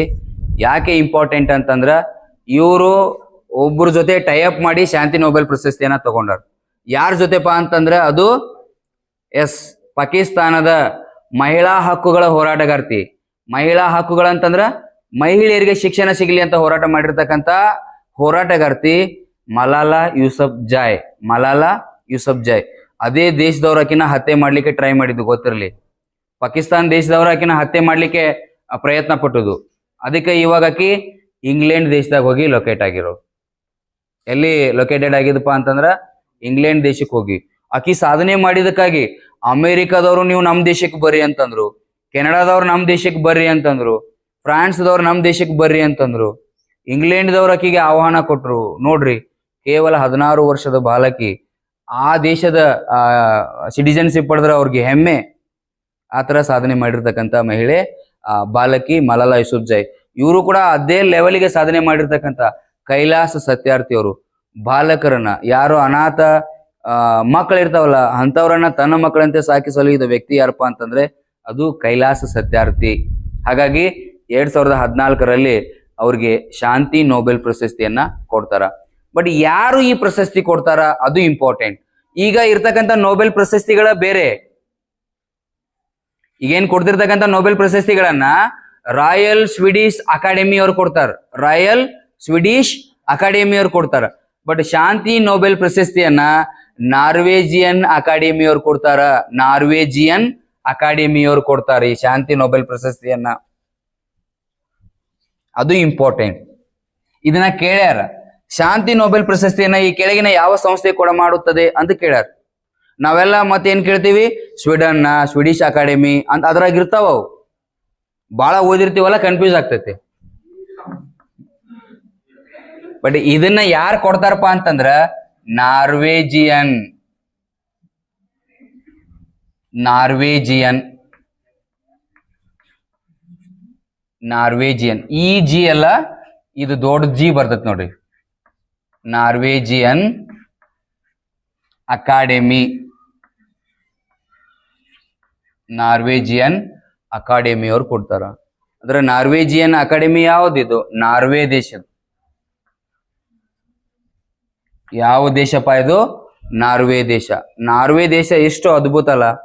ಜಗತ್ತಿನ ಯಾವುದೇ ಸೆನ್ಸಸ್ ಬಿಡ್ಲಿ, ಇಂಡೆಕ್ಸ್ ಬಿಡ್ಲಿ, ಅದರಲ್ಲಿ ಮುಂಚೂಣಿಯಲ್ಲಿ ಇರ್ತಕ್ಕಂಥ ಟಾಪ್ 5 ದೇಶಗಳಲ್ಲಿ ನಾರ್ವೇನು ಕೂಡ ಇರ್ತೈತಿ. Norway, Denmark, Finland, New Zealand and Singapore. ಯಾವುದು ಶಾಂತಿ ಸೂಚ್ಯಾಂಕ ಬಿಡ್ತಾರ ಮೇಲುಗೈ, ಅಥವಾ ಹಂಗರ್ ಇಂಡೆಕ್ಸ್ ಬಿಡ್ತಾರ ಮೇಲುಗೈ, ಟಾಪ್ 1 ಇರ್ತೈತಿ. ಆರ್ಥಿಕತೆಯಲ್ಲಿ ಅತ್ಯುನ್ನತ ಸ್ಥಾನ ಅಥವಾ per capita in income highest census ಬಿಡ್ತಾರ, ನಾರ್ವೇ ಆ ಟಾಪ್ 5 ಇರತೈತಿ. ಈ ತರದ ಅದ್ಭುತ ದೇಶ. ನಿಮ್ಗೆ ಹೇಳ್ತಾನಲ್ಲ, ಇಲ್ಲಿ ಎಜುಕೇಶನ್ ಫ್ರೀ, ಫ್ರಾಮ್ LKG ಇಂದ ವೃತ್ತಿಪರ ಶಿಕ್ಷಣದವರೆಗೂ ಎಜುಕೇಶನ್ ಫ್ರೀ. ಪ್ರತಿಯೊಬ್ಬ ಎಜುಕೇಟೆಡ್ಗೆ ಉದ್ಯೋಗ ಕೊಡ್ತಾರ. ಮತ್ತೆ ಪ್ರತಿಯೊಬ್ಬ ದೇಶದ ನಾಗರಿಕನಿಗೂ, ನಾರ್ವೇ ದೇಶದ ನಾಗರಿಕನಿಗೂ ಉಚಿತ ಆರೋಗ್ಯ ಕೊಡ್ತಾರ. ಸಂವಿಧಾನ ಹೇಳ್ತತಿ ಏನು, ಎದರಲ್ಲಿ ಒಬ್ಬನಿಗೆ ಶಿಕ್ಷಣ ಕೊಡಬೇಕು, ಉದ್ಯೋಗ ಕೊಡಬೇಕು, ಆರೋಗ್ಯ, ಇವು ದೇಶದ 3 ಮೇನ್ ಪಿಲ್ಲರ್ಸ್ ಇವು. ಬಟ್ ನಮ್ಮ ದೇಶದಲ್ಲಿ ಇವೆಲ್ಲ ಬಿಸ್ನೆಸ್. ನಮ್ಮ ದೇಶದಲ್ಲಿ ಇವೆಲ್ಲ ಏನು ಇವಾಗ ಬಿಸ್ನೆಸ್. ಈಗ ನವ ಡೇಸ್ ಇವೆಲ್ಲ ಮಾಫಿಯಾ. ಡೊನೇಷನ್ ಆಗಿರ್ಬೋದು, ಫೀ ಆಗಿರ್ಬೋದು. ಈಗ ಒಂದು ಎಕ್ಸಾಮ್ ಮುಗಿತಂದ್ರೆ ನೋಡ್ರಿ ನೀವು, ಯಾವ್ದಾರ ಎಕ್ಸಾಮ್ PUC ಎಕ್ಸಾಮ್ ಮುಗಿತಿರ್ತೈತಿ, ಅಲ್ಲಿ ಹೋಗ್ತಿರ್ತಾರ BLE ಕಾಲೇಜ್, ಏಕ ನಿಂತಿರ್ತಾರ ಪಾಂಪ್ಲೆಟ್ ಕೂಡ ಅವ್ರು. ಅಡ್ವರ್ಟೈಸ್ಮೆಂಟ್ ವೆರಿ ಇಂಪಾರ್ಟೆಂಟ್ ಅವ್ರಿಗೆ. ಮ್ಯಾಲ ಬಿಲ್ಡಿಂಗ್ಸ್ ಬಡ್ಡೆಗಳು ಚೆನ್ನಾಗಿರ್ಬೇಕು, ಕ್ಲಾಸ್ ಹೆಂಗಿರ್ತೈತಿ ಹೇಳಕ್ ಬರಂಗಿಲ್ಲ. ಬಟ್ ಅಡ್ವರ್ಟೈಸ್ಮೆಂಟ್ ಅಂತೂ ಜಾಸ್ತಿ ಇರ್ತೈತಿ. ಕಲಿಸೋದಕ್ಕಿಂತ ಜಾಸ್ತಿ ಪ್ರಚಾರಕ ಕೊಡ್ತಾರ. ಆ ತರ ಎಜುಕೇಶನ್ ಸಿಸ್ಟಮ್. ಒಂದು ದವಾಖಾನೆಗೆ ಹೋದ್ರೆ ನೀವು ಕೇಸ್ ಪೇಪರ್ಗೆ 500 ರೂಪಾಯಿ ಕಟ್ತೀರಿ. ಇವಾಗ ಡಾಕ್ಟರ್ ನಿಮ್ಮನ್ನು ನೋಡಿರಂಗಿಲ್ಲ ಏನ ಮತ್ತ. ಆಮೇಲೆ ಓಕೆ, ಈ ತರ ಐತಿ. ನಾರ್ವೆ ದೇಶದ ನಾರ್ವೇಜಿಯನ್ ಅಕಾಡೆಮಿ ಅವ್ರು ಏನ್ ಮಾಡ್ತಾರಪ್ಪ ಅಂತಂದ್ರ ಶಾಂತಿ ನೊಬೆಲ್ ಪ್ರಶಸ್ತಿಯನ್ನ ಕೊಡ್ತಾರ. ಶಾಂತಿ ನೊಬೆಲ್ ಪ್ರಶಸ್ತಿ. ಹೀಗೆ ನೀವೆಲ್ಲರೂ ಆರೋಗ್ಯ ಕ್ಷೇತ್ರದ ನೊಬೆಲ್ ಪ್ರಶಸ್ತಿಗಳನ್ನ ಪರ್ಫೆಕ್ಟ್ ಆಗಿ ನೋಡ್ಬೇಕಾಕತಿ. ಅದರಲ್ಲಿ ಫಸ್ಟ್ ಒನ್ ಯಾವ್ದಪ್ಪ ಅಂತಂದ್ರ ಭೌತಶಾಸ್ತ್ರ ನೊಬೆಲ್, ಭೌತಶಾಸ್ತ್ರದಲ್ಲಿ ನೊಬೆಲ್. ಆಮೇಲೆ ರಸಾಯನಶಾಸ್ತ್ರದಲ್ಲಿ ನೊಬೆಲ್, ಮೆಡಿಸಿನ್ ಅಥವಾ ಶರೀರಶಾಸ್ತ್ರದಲ್ಲಿ ನೊಬೆಲ್ ಅಥವಾ ವೈದ್ಯಕೀಯ ಶಾಸ್ತ್ರ ಅಂತ ಕರಿತೀವಿ. ಆಮೇಲೆ ಸಾಹಿತ್ಯ ನೊಬೆಲ್ ಪ್ರಶಸ್ತಿ, ಶಾಂತಿ ನೊಬೆಲ್ ಪ್ರಶಸ್ತಿ, ಮತ್ತೆ ಅರ್ಥಶಾಸ್ತ್ರ ನೊಬೆಲ್ ಪ್ರಶಸ್ತಿ. ಅಂಡ್ ನೆಕ್ಸ್ಟ್ ಒನ್ ಯಾವ್ದಪ್ಪ ಅಂತಂದ್ರ ಅರ್ಥಶಾಸ್ತ್ರ ನೊಬೆಲ್ ಪ್ರಶಸ್ತಿ.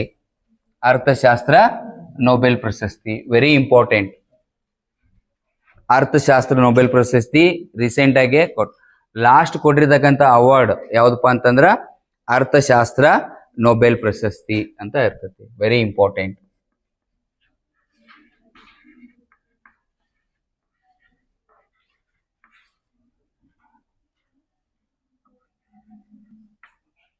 ಅರ್ಥಶಾಸ್ತ್ರ ನೊಬೆಲ್ ಪ್ರಶಸ್ತಿ 2025 ವೆರಿ ಇಂಪಾರ್ಟೆಂಟ್. ಅರ್ಥಶಾಸ್ತ್ರ ನೊಬೆಲ್ ಪ್ರಶಸ್ತಿ.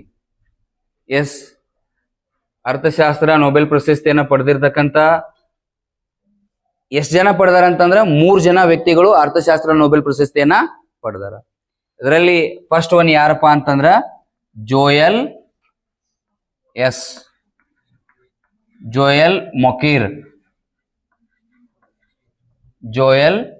ಮೊಕೀರ್. ಅಂಡ್ ಸೆಕೆಂಡ್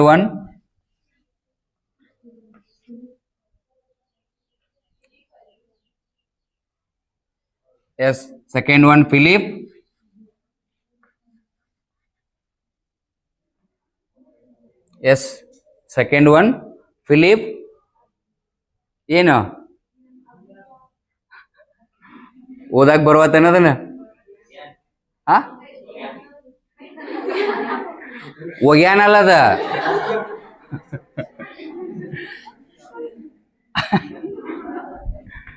ಅಗಿಯಾನ್ ಒಗ್ಯಾನತ್ Philippe Aghion. Okay. And third one Peter Mohit.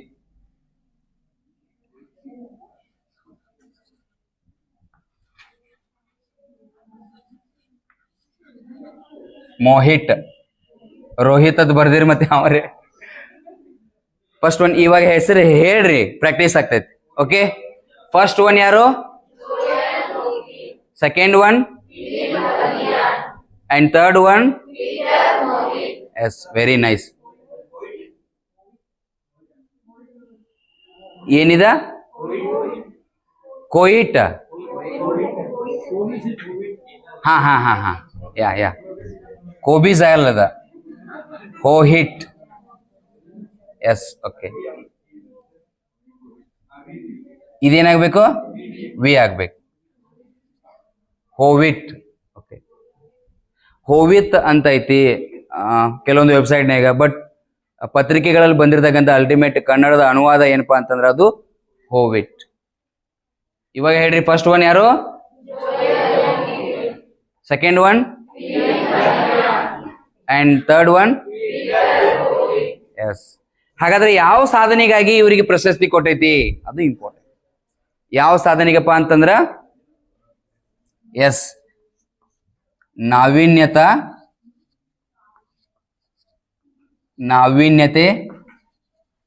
ಹೌದಾ, ನಾವೀನ್ಯತೆ ಚಾಲಿತ ಆರ್ಥಿಕ ಬೆಳವಣಿಗೆ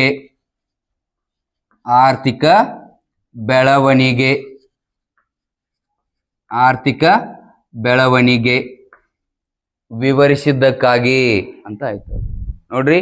ನಾವೀನ್ಯತಾ ಚಾಲಿತ ಆರ್ಥಿಕ ಬೆಳವಣಿಗೆಯನ್ನ ವಿವರಿಸಿದ್ದಕ್ಕಾಗಿ ಅಂದ್ರೆ ಆರ್ಥಿಕ ಕ್ಷೇತ್ರದಲ್ಲಿ ಒಂದು ಹೊಸ ಆಲೋಚನೆಗಳನ್ನ ವಿವರಣೆ ಮಾಡಿದ್ದಕ್ಕೆ ಇವ್ರು ಏನ್ ಮಾಡ್ಯಾರಪ್ಪ ಅಂತಂದ್ರ ಈ ಮೂರು ಜನಕ್ಕೂ ಅರ್ಥಶಾಸ್ತ್ರ ನೊಬೆಲ್ ಪ್ರಶಸ್ತಿಯನ್ನ ನೀಡಲಾಗಿದೆ. ಹಾಗಾದ್ರೆ ಇಂಡಿಯಾದವ್ರು ಯಾರಾದ್ರೂ ಇದನ್ನ ತಗೊಂಡಿದ್ರ? ಎಸ್, ಇಂಡಿಯಾದವ್ರು ಯಾರಾದ್ರೂ ತಗೊಂಡಿದ್ರ? ಅಮರ್ತ್ಯ ಸೇನ್. ಓಕೆ, ಅಮರ್ತ್ಯ ಸೇನ್ ಇಂಡಿಯಾದವ್ರು ಯಾರು? ಅಮಾತ್ಯ ಸರ್ ಅಲ್ಲ, ಅಮರ್ತ್ಯ ಸೇನ್. ಯಾವಾಗಪ್ಪ ಅಂತಂದ್ರ 1998 ಅಮರ್ತ್ಯ ಸೇನ್ ಅವ್ರಿಗೆ ಕೊಡ್ತಾರೆ. Very important. ಇಂಡಿಯಾದವ್ರು ಪಡೆದಿರ್ತಾರ. ಡೆಫಿನೆಟ್ಲಿ ಇದನ್ನ ಹೆಂಗ್ ಕೇಳ್ತಾರ? ಒನ್ ಹಿಟ್ ಕೇಳಂಗಿಲ್ಲ. ಸ್ಟೇಟ್ಮೆಂಟ್ ವೈಸ್ ಅಥವಾ ಹೇಳಿಕೆ ರೂಪದಲ್ಲಿ ಏನಾದ್ರು ಪ್ರಶ್ನೆ ಕೇಳ ತಿಳ್ಕೊರಿ ನೀವು, ಡೆಫಿನೆಟ್ಲಿ ಇವೆಲ್ಲ ಬಂದ್ ಹೋಗ್ತಾವ. ಇದು ನೊಬೆಲ್ ಪ್ರಶಸ್ತಿಗಳಲ್ಲಿ ಕೊನೆಯದಾಗಿ ಕೊಡ್ತಿರ್ತಕ್ಕಂಥ ಪ್ರಶಸ್ತಿ ಮತ್ತು ಸ್ಥಾಪನೆ ಮಾಡಿದಾಗೂ ಕೂಡ ಇದು ಇದ್ದಿದ್ದಿಲ್ಲ, ಆಮೇಲೆ ಇದನ್ನ ಕೊಡಮಾಡಲಾಗಿತ್ತು. ಹಾಗಾದ್ರೆ ಇದನ್ನ ಅರ್ಥಶಾಸ್ತ್ರ ನೊಬೆಲ್ ಪ್ರಶಸ್ತಿಗಳನ್ನ ಯಾವಾಗ ಸ್ಥಾಪನೆ ಮಾಡ್ಲಾಯ್ತು, ಯಾರು ಕೊಡ್ತಾರ ಅನ್ನೋದು ಇಂಪಾರ್ಟೆಂಟ್ ಆಗ್ತತಿ. ಇದನ್ನ ಯಾರ ಸ್ಥಾಪನೆ ಮಾಡಿದ್ರಪ್ಪ ಅಂತಂದ್ರ ಸ್ವೀಡನ್ ಕೇಂದ್ರ ಬ್ಯಾಂಕ್ ಇದವ್ರು. ಸ್ವೀಡಿಶ್ ಅಕಾಡೆಮಿ ಅವ್ರು ಕೊಡಂಗಿಲ್ಲ ಇದನ್ನ. ಎಸ್, ಇದನ್ನ ಸ್ವೀಡನ್ ದೇಶದ ಕೇಂದ್ರ ಬ್ಯಾಂಕಿನವರು ಕೊಡ್ತಾರ. ಸೆಂಟ್ರಲ್ ಬ್ಯಾಂಕ್ ಆಫ್ ಸ್ವೀಡನ್ ಅಥವಾ ಸ್ವೀಡಿಶ್ ಕೇಂದ್ರ ಬ್ಯಾಂಕಿನವರು ಈ ಪ್ರಶಸ್ತಿಯನ್ನ ಕೊಡ್ತಾರ. ಕೇಂದ್ರ ಬ್ಯಾಂಕಿನವರು ಈ ಪ್ರಶಸ್ತಿಯನ್ನ ಕೊಡ್ತಾರ. ಯಾವಾಗ ಸ್ಥಾಪನೆ ಆಯ್ತಪ್ಪ ಅಂತಂದ್ರೆ ಇದು 1968 ಸ್ಥಾಪನೆ ಆಗಿದ್ದು. ಯಾವಾಗಪ್ಪ ಅಂತಂದ್ರ 1968. ಮೊನ್ನೆ ಕ್ವಶನ್ ಕೇಳಿದ್ರ ನೋಡ್ರಿ, ಡೆಫಿನೆಟ್ಲಿ ಇದು 1968. ಬಟ್ ಫಸ್ಟ್ ಅವ್ರ ಪ್ರಶಸ್ತಿ ಯಾವಾಗ ಕೊಡಾಕತ್ತರ? ಎಸ್, ಅದು ನೀಡಾಕತ್ತದ ಪ್ರಶಸ್ತಿ ಯಾವಾಗಪ್ಪ ಅಂತಂದ್ರ 1969 ನೋಡ್ರಿ. 1969 ವೆರಿ ಇಂಪಾರ್ಟೆಂಟ್. ಡೇಟ್ ಕನ್ಫ್ಯೂಸ್ ಆಗಿದ್ರಿ. ಮೊನ್ನೆ ಸ್ಥಾಪನೆ ಆಗಿದ್ದು 1968, ಪ್ರಶಸ್ತಿ ಪ್ರದಾನ ಮಾಡಿದ್ದು 1969, 334. ಓಕೆ, 1969. ಇಷ್ಟೇನೈತಿ ನೊಬೆಲ್ ಪ್ರಶಸ್ತಿಗಳ ಬಗ್ಗೆ ನೀವು ಡಿಟೇಲ್ ಆಗಿ ನೋಡ್ಬೇಕಾಕತಿ. ನೊಬೆಲ್ ಪ್ರಶಸ್ತಿಗಳ ಬಗ್ಗೆ ಡಿಟೇಲ್ ಆಗಿ. ಹಾಗಾದ್ರೆ ನೆಕ್ಸ್ಟ್ ಒನ್ ಯಾವ್ದೈತಿ ಕಾನ್ಸೆಪ್ಟ್? ಎಸ್, ಸರ್ ಕ್ರಿಕ್.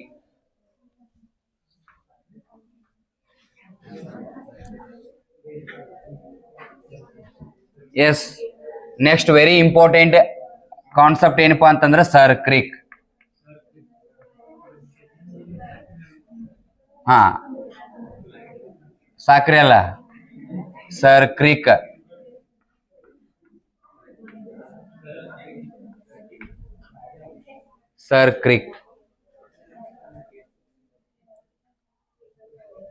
ಇದನ್ನ ಹೆಂಗ್ ನೆನಪಿಟ್ಟು ಗೊತ್ತಿಲ್ಲ, ಒಟ್ ಇಂಡಿಯಾಕ್ ಬಹಳ ಇಂಪಾರ್ಟೆಂಟ್ ಐತಿ ಇದು.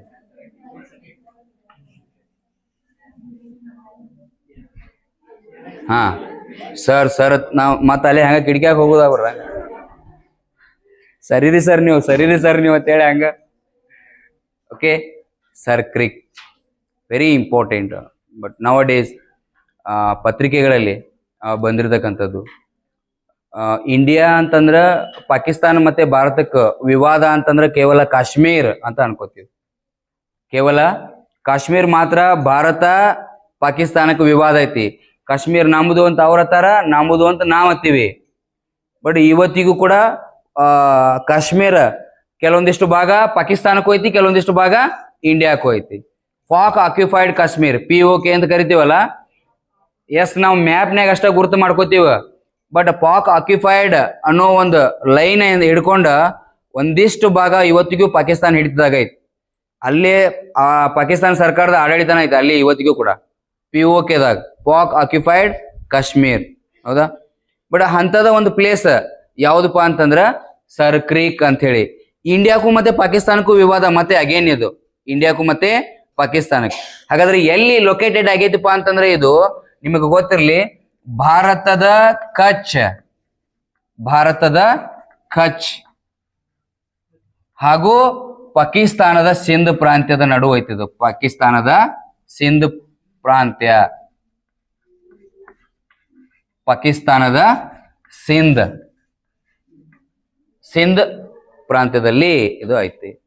ಹಾಗಾದ್ರೆ ಏನೈತಿ ಇದ ಅಂತಂದ್ರ ನಿಮ್ಗೆ ಗೊತ್ತಿರ್ಲಿ, ಎರಡೂ ಗಡಿಗಳ ನಡುವೆ, ಎರಡೂ ದೇಶದ ಕಚ್ ಮತ್ತು ಸಿಂಧ್ ಪ್ರಾಂತ್ಯದ ನಡುವೆ, ಹೌದಾ, ಎಷ್ಟು ಐತಿ ಅಂತಂದ್ರೆ ಇದು 96 ಕಿಲೋಮೀಟರ್ ಜೌಗು ಪ್ರದೇಶ ಐತಿ. 96 ಕಿಲೋಮೀಟರ್ ಜೌಗು ಪ್ರದೇಶ ಐತಿ ಉದ್ದಕ್. ಜೌಗು ಪ್ರದೇಶ ಐತಿ ಅಂದ್ರೆ ಒಂದು ನದಿ ಟೈಪ್ ಜೌಗು ಪ್ರದೇಶ ಐತಿ. ಅಂದ್ರೆ ಅಲ್ಲಿ ಕುರುಚಲು ಗಿಡಗಳು ಇರ್ತಾವ, ಯಾವತ್ತಿಗೂ ನೀರು ತುಂಬಿರ್ತಕ್ಕಂಥ ಪ್ರದೇಶ ಇರ್ತೈತಿ. ಅದಕ್ಕೆ ಅದನ್ನ ನಾವು ಜೌಗು ಪ್ರದೇಶ ಅಂತ ಕರಿತೀವಿ. ಈ ಎಷ್ಟು ಕಿಲೋಮೀಟರ್ ಐತಿ ಇದು? 96 ಕಿಲೋಮೀಟರ್ ಐತಿ. 96 ಕಿಲೋಮೀಟರ್ ಅಂದ್ರ ಈ ನದಿ ಪ್ರದೇಶ, ನದಿ ಇನ್ನೇನು ಸಮುದ್ರಕ್ಕೆ ಸೇರ್ತೈತಲ್ಲ ಆ ಪ್ರದೇಶ ಐತಲ್ಲ, ಅದಕ್ಕೆ ನಾವು ಸರ್ ಕ್ರೀಕ್ ಅಂತ ಕರಿತೀವಿ. ಹಾಗಾದ್ರೆ ಏನು ವಿವಾದ ಐತಿ ಇದು ಅಂತಂದ್ರ ನಿಮ್ಗೆ ಗೊತ್ತಿರಲಿ, ಇದು 1908ರಿಂದ 2025 ತನ ಇಲ್ಲಿವರೆಗೂ ಕೂಡ ವಿವಾದ ಐತಿ. 1908ರಿಂದ 2025 ವಿವಾದ ಐತಿ. 1908ರಿಂದ 2025 ಟಿಲ್ ಟುಡೇ. ಇದು ಯಾವ ದೇಶಕ್ಕೆ ಸೇರ್ಪಡೆ ಆಗೈತಿ ಅನ್ನೋದ ಡಿಸೈಡ್ ಇಲ್ಲ ಇನ್ನು. ಸರ್ ಕ್ರೀಕ್ ಅನ್ನೋ ಪ್ಲೇಸ್ ಐತಲ್ಲ, ಇದು ಪಾಕಿಸ್ತಾನದೋ ಇನ್ ಇಂಡಿಯಾದೋ ಇವತ್ತಿಗೂ ಡಿಸೈಡ್ ಆಗಿಲ್ಲ. ಹೇಳ್ತೀನಿ, 1908ರಾಗ ಇದ ಬ್ರಿಟಿಷರ ಆಳ್ವಿಕೆ ಇರ್ತೈತಲ್ಲ, ಅವಾಗ ಅವ್ರ ಏನ್ ಮಾಡ್ತಾರ, 1908ರಾಗ ಬ್ರಿಟಿಷರ ಆಳ್ವಿಕೆ ಇದ್ದಾಗ ಈ ಕಚ್ ಮತ್ತು ಸಿಂಧ್ ಪ್ರಾಂತ್ಯಕ್ಕೆ ವಿವಾದ ಇದ್ದಾಗ ಅವರು ಒಂದು ತೀರ್ಪು ಕೊಡ್ತಾರ. ಇಬ್ಬರನ್ನು ಕರೆಸಿ, ಸಿಂಧ್ ಪ್ರಾಂತ್ಯದವ್ರನ್ನು ಮತ್ತೆ ಕಚ್ ಪ್ರಾಂತ್ಯದವ್ರನ್ನು ಕರೆಸಿ ಏನ್ ಮಾಡ್ತಾರ ಅಂತಂದ್ರ ಬ್ರಿಟಿಷರು ಅವಾಗ ಒಂದು ತೀರ್ಮಾನ ಮಾಡ್ತಾರ. ಏನಪ್ಪಾ ಅಂತಂದ್ರ ಇದು ಸಿಂಧ್ ಪ್ರಾಂತ್ಯಕ್ಕೆ ಸೇರ್ಪಡೆಯಾಗಬೇಕು ಅಂತ ಹೇಳಿ. ಹಾಗಾದ್ರೆ ಈ 1908ರ ನ್ಯಾಯ ಬಗೆಹರಿಸುವುದ್ರ ಪ್ರಕಾರ ಆದ್ರ ಇದು ಸಿಂಧ್ ಪ್ರಾಂತ್ಯದಾಗ ಬರ್ತೈತಿ ಅಂತ ಹೇಳ್ಯಾರ. ಹಾಗಾದ್ರೆ ಇದು ಏನಾಕೈತಿ, ಈಗ ಪಾಕಿಸ್ತಾನಕ್ಕೆ ಹೋಗ್ತೈತಿ. ಬಟ್ ಅಷ್ಟಕ್ಕೆ ಇದನ್ನ ನಿಲ್ಲಿಸಲಿಲ್ಲ. ಕಚ್ದವ್ರು ಏನ್ ಮಾಡಿದ್ರು, ಎಸ್ ಇದನ್ನ ನಾವು ಒಪ್ಪಂಗಿಲ್ಲ, ಇದು ನಮಗ ಬೇಕು ಅಂತ ಮತ್ತೆ ಅವರು ಒತ್ತಾಯ ಮಾಡೋದು, ಹೋರಾಟ ಮಾಡೋದು ಅದಾದ್ಮೇಲೆ ಇದು ಬ್ರೇಕ್ ಆಗ್ತೈತಿ. ಹಾಗಾದ್ರೆ ಮತ್ತೆ ಯಾರಿಗೆ ಸೇರ್ಪಡೆ ಆಗ್ಬೇಕು? ಯಾರಿಗೂ ಇಲ್ಲ. ಮತ್ತೆ ಇದು ತೀರಾ ಯಾವಾಗ ಭುಗಿಲೆದ್ದಿದ್ದು? 1919ರಾಗ, 1935ರಾಗ, ಮತ್ತೆ ಬಹಳ ತೀರಾ ವಿವಾದಕ್ಕೀಡಾಗಿದ್ದು ಯಾವಾಗಪ್ಪ ಅಂತಂದ್ರ 1947ರಾಗ. ಯಾವಾಗ ಸ್ವತಂತ್ರ ಆಗಿ ದೇಶ ಇಬ್ಬಾಗ ಆಗ್ತೈತಲ್ಲ, ಇಬ್ಬಾಗ ಆದ ಸಂದರ್ಭದಲ್ಲಿ ಸರ್ ಕ್ರೀಕ್ ಅನ್ನೋ ಪ್ರದೇಶ ಯಾರಿಗೆ ಸೇರ್ಬೇಕು? ಅವಾಗ್ಲೂ ಕೂಡ ಪಾಕಿಸ್ತಾನ ನಮ್ಮದೇ ಅಂತನ ಹಠ ಹಿಡಿತು. ಬಟ್ ಇಂಡಿಯಾದವ್ರು ಏನ್ ಮಾಡಿದ್ರಪ್ಪ ಅಂತಂದ್ರ ಆ ಪೂರ್ತಿ ಪ್ರದೇಶ ಅವ್ರಿಗೂ ಬೇಡ, ಪೂರ್ತಿ ಪ್ರದೇಶ ನಮಗೂ ಬೇಡ. ಏನಾಗ್ಬೇಕು? ಇದು 50-50 ಆಗ್ಬೇಕು, ಅರ್ಧ ಆಗ್ಬೇಕು. ಈ ಗೆರೆ ದಾಟಿ ಅವರು ಬರಂಗಿಲ್ಲ, ನಾವು ಹೋಗಂಗಿಲ್ಲ. ಇದನ್ನ ಏನ್ ಮಾಡ್ಬೇಕು? 50-50 ಮಾಡ್ಬೇಕು ಅಂತ ಹೇಳ್ತಾರ. ಬಟ್ ಇದಕ್ಕೆ ಪಾಕಿಸ್ತಾನ ಇವತ್ತಿಗೂ ಒಪ್ಪುಗೊಂಡಿಲ್ಲ. ಇವತ್ತಿಗೂ ಟಿಲ್ ಟುಡೇ ಇದನ್ನ ಒಪ್ಪುಗೊಂಡಿಲ್ಲ. ಪೂರ್ತಿ ಪ್ರದೇಶ ನಮ್ದ ಅಂತ ಹೇಳ್ತಾರ ಅವರು. ಪೂರ್ತಿ ಪ್ರದೇಶ ನಮ್ದ ಅಂತ ಹೇಳ್ತಾರ. ಮತ್ತೆ ಪಾಕಿಸ್ತಾನಕ್ಕ ಯಾವಾಗೆಲ್ಲ ಇದನ್ನ ಯೂಸ್ ಮಾಡ್ಕೊಂಡಿರು ಅಂತಂದ್ರ ಸರ್ದಾರ್ ಯಾರು ಅವರು ಇಲ್ಲ, ಲಾಲ್ ಬಹದ್ದೂರ್ ಶಾಸ್ತ್ರಿಜಿ ಅವರು ಪ್ರಧಾನಮಂತ್ರಿ ಇದ್ದಾಗ 1965ರಲ್ಲಿ ಭಾರತದ ಮೇಲೆ ಯುದ್ಧ ಮಾಡ್ಬೇಕಾದ್ರ ಪಾಕಿಸ್ತಾನದ ಸೈನಿಕರು ಸರ್ ಕ್ರೀಕ್ ಅನ್ನೋ ಪ್ರದೇಶವನ್ನ ಯೂಸ್ ಮಾಡ್ಕೊಂಡಿದ್ರು. ಮೊನ್ನೆ ಆಪರೇಷನ್ ಸಿಂಧೂರ ಆಗ್ಬೇಕಾದ್ರ ಭಾರತದ ಮೇಲೆ 400 ಡ್ರೋನ್ಗಳನ್ನ ಅವ್ರು ಬಿಡ್ಬೇಕಂತ ಮಾಡಿದ್ರು. ಅದಕ್ಕೆ ಆಯಕಟ್ಟಿನ ಜಾಗ ಯಾವ್ದಿತ್ತಪ್ಪ ಅಂತಂದ್ರ ಅದು ಸರ್ ಕ್ರೀಕ್. ಹೆಂಗೆ ಅಂತಂದ್ರೆ ಇದೊಂದು ಸಿಂಧ್ ಪ್ರಾಂತ್ಯ, ಈ ಕಡೆ ಪಾಕಿಸ್ತಾನ ಸಿಂಧ್ ಐತಿ ಹೌದಾ, ಇಲ್ಲಿ ಗುಜರಾತಿನ ಕಚ್ ಪ್ರದೇಶ ಐತಿ, ಗುಜರಾತಿನ ಕಚ್ ಪ್ರದೇಶ ಐತಿ. ಇದು 96 ಕಿಲೋಮೀಟರ್ ಈ ತರ ಐತಲ್ಲ, ಇದು ಜೌಗು ಪ್ರದೇಶ ಐತಿ. ಈ ಕಡೆ ಇದನ್ನ ನದಿನೂ ಅನ್ನಕ್ ಬರಂಗಿಲ್ಲ, ಸಮುದ್ರನೂ ಅನ್ನಕ್ ಬರಲ್ಲ, ಆ ತರ ಒಂದು ಪ್ರದೇಶ ಇಲ್ಲಿ ಐತಿ. ಬಟ್ ಸಮುದ್ರಕ್ಕೆ ಇದು ಟಚ್ ಐತಿ, ಅರಬ್ಬಿ ಸಮುದ್ರಕ್ಕೆ ಏನೈತಿ ಇದು ಟಚ್ ಐತಿ. ಹಂಗಾಗಿ ಈ ಸಿಂಧ್ ಪ್ರಾಂತ್ಯ ಮತ್ತು ಕಚ್ ಪ್ರಾಂತ್ಯ, ಸಿಂಧ್ ಇವತ್ತಿನ ಪಾಕಿಸ್ತಾನದಾಗ ಐತಿ, ಕಚ್ ಇವತ್ತಿನ ಭಾರತದಾಗ ಐತಿ. ಬಟ್ ಇಲ್ಲಿ ಅವ್ರಿಗೆ ಯುದ್ಧ ಮಾಡಕ್ಕೆ ಇಂಪಾರ್ಟೆಂಟ್ ಆಗ್ತೈತಿ, ಅದಕ್ಕೆ ಇವರು ನಮ್ಗೆ ಬೇಕು ಅಂತಾನೆ ಹೇಳ್ತಾ ಇರೋದು. ಆಮೇಲೆ 1965ರಾಗ ಇದು ಯುದ್ಧ ಆದಾಗ ಇದನ್ನ ಸ್ಟಾರ್ಟ್ ಮಾಡಿದ್ರು. ಯಾಕೆ ಇದು ಸುದ್ದಿ ಒಳಗ ಐತಿ ಅಂತಂದ್ರೆ, ಆಪರೇಷನ್ ಸಿಂಧೂರ ಮಾಡ್ಬೇಕಾದ್ರ, ಆಪರೇಷನ್ ಸಿಂಧೂರ ಭಾರತದ ಮೇಲೆ ಡ್ರೋನ್ಗಳನ್ನ ಹಾರಿಸ್ಬೇಕಾದ್ರ ಅವರು ಸರ್ ಕ್ರೀಕ್ ಅನ್ನೋ ಪ್ರದೇಶವನ್ನ ಗುರುತು ಮಾಡ್ಕೊಂಡಿದ್ರು.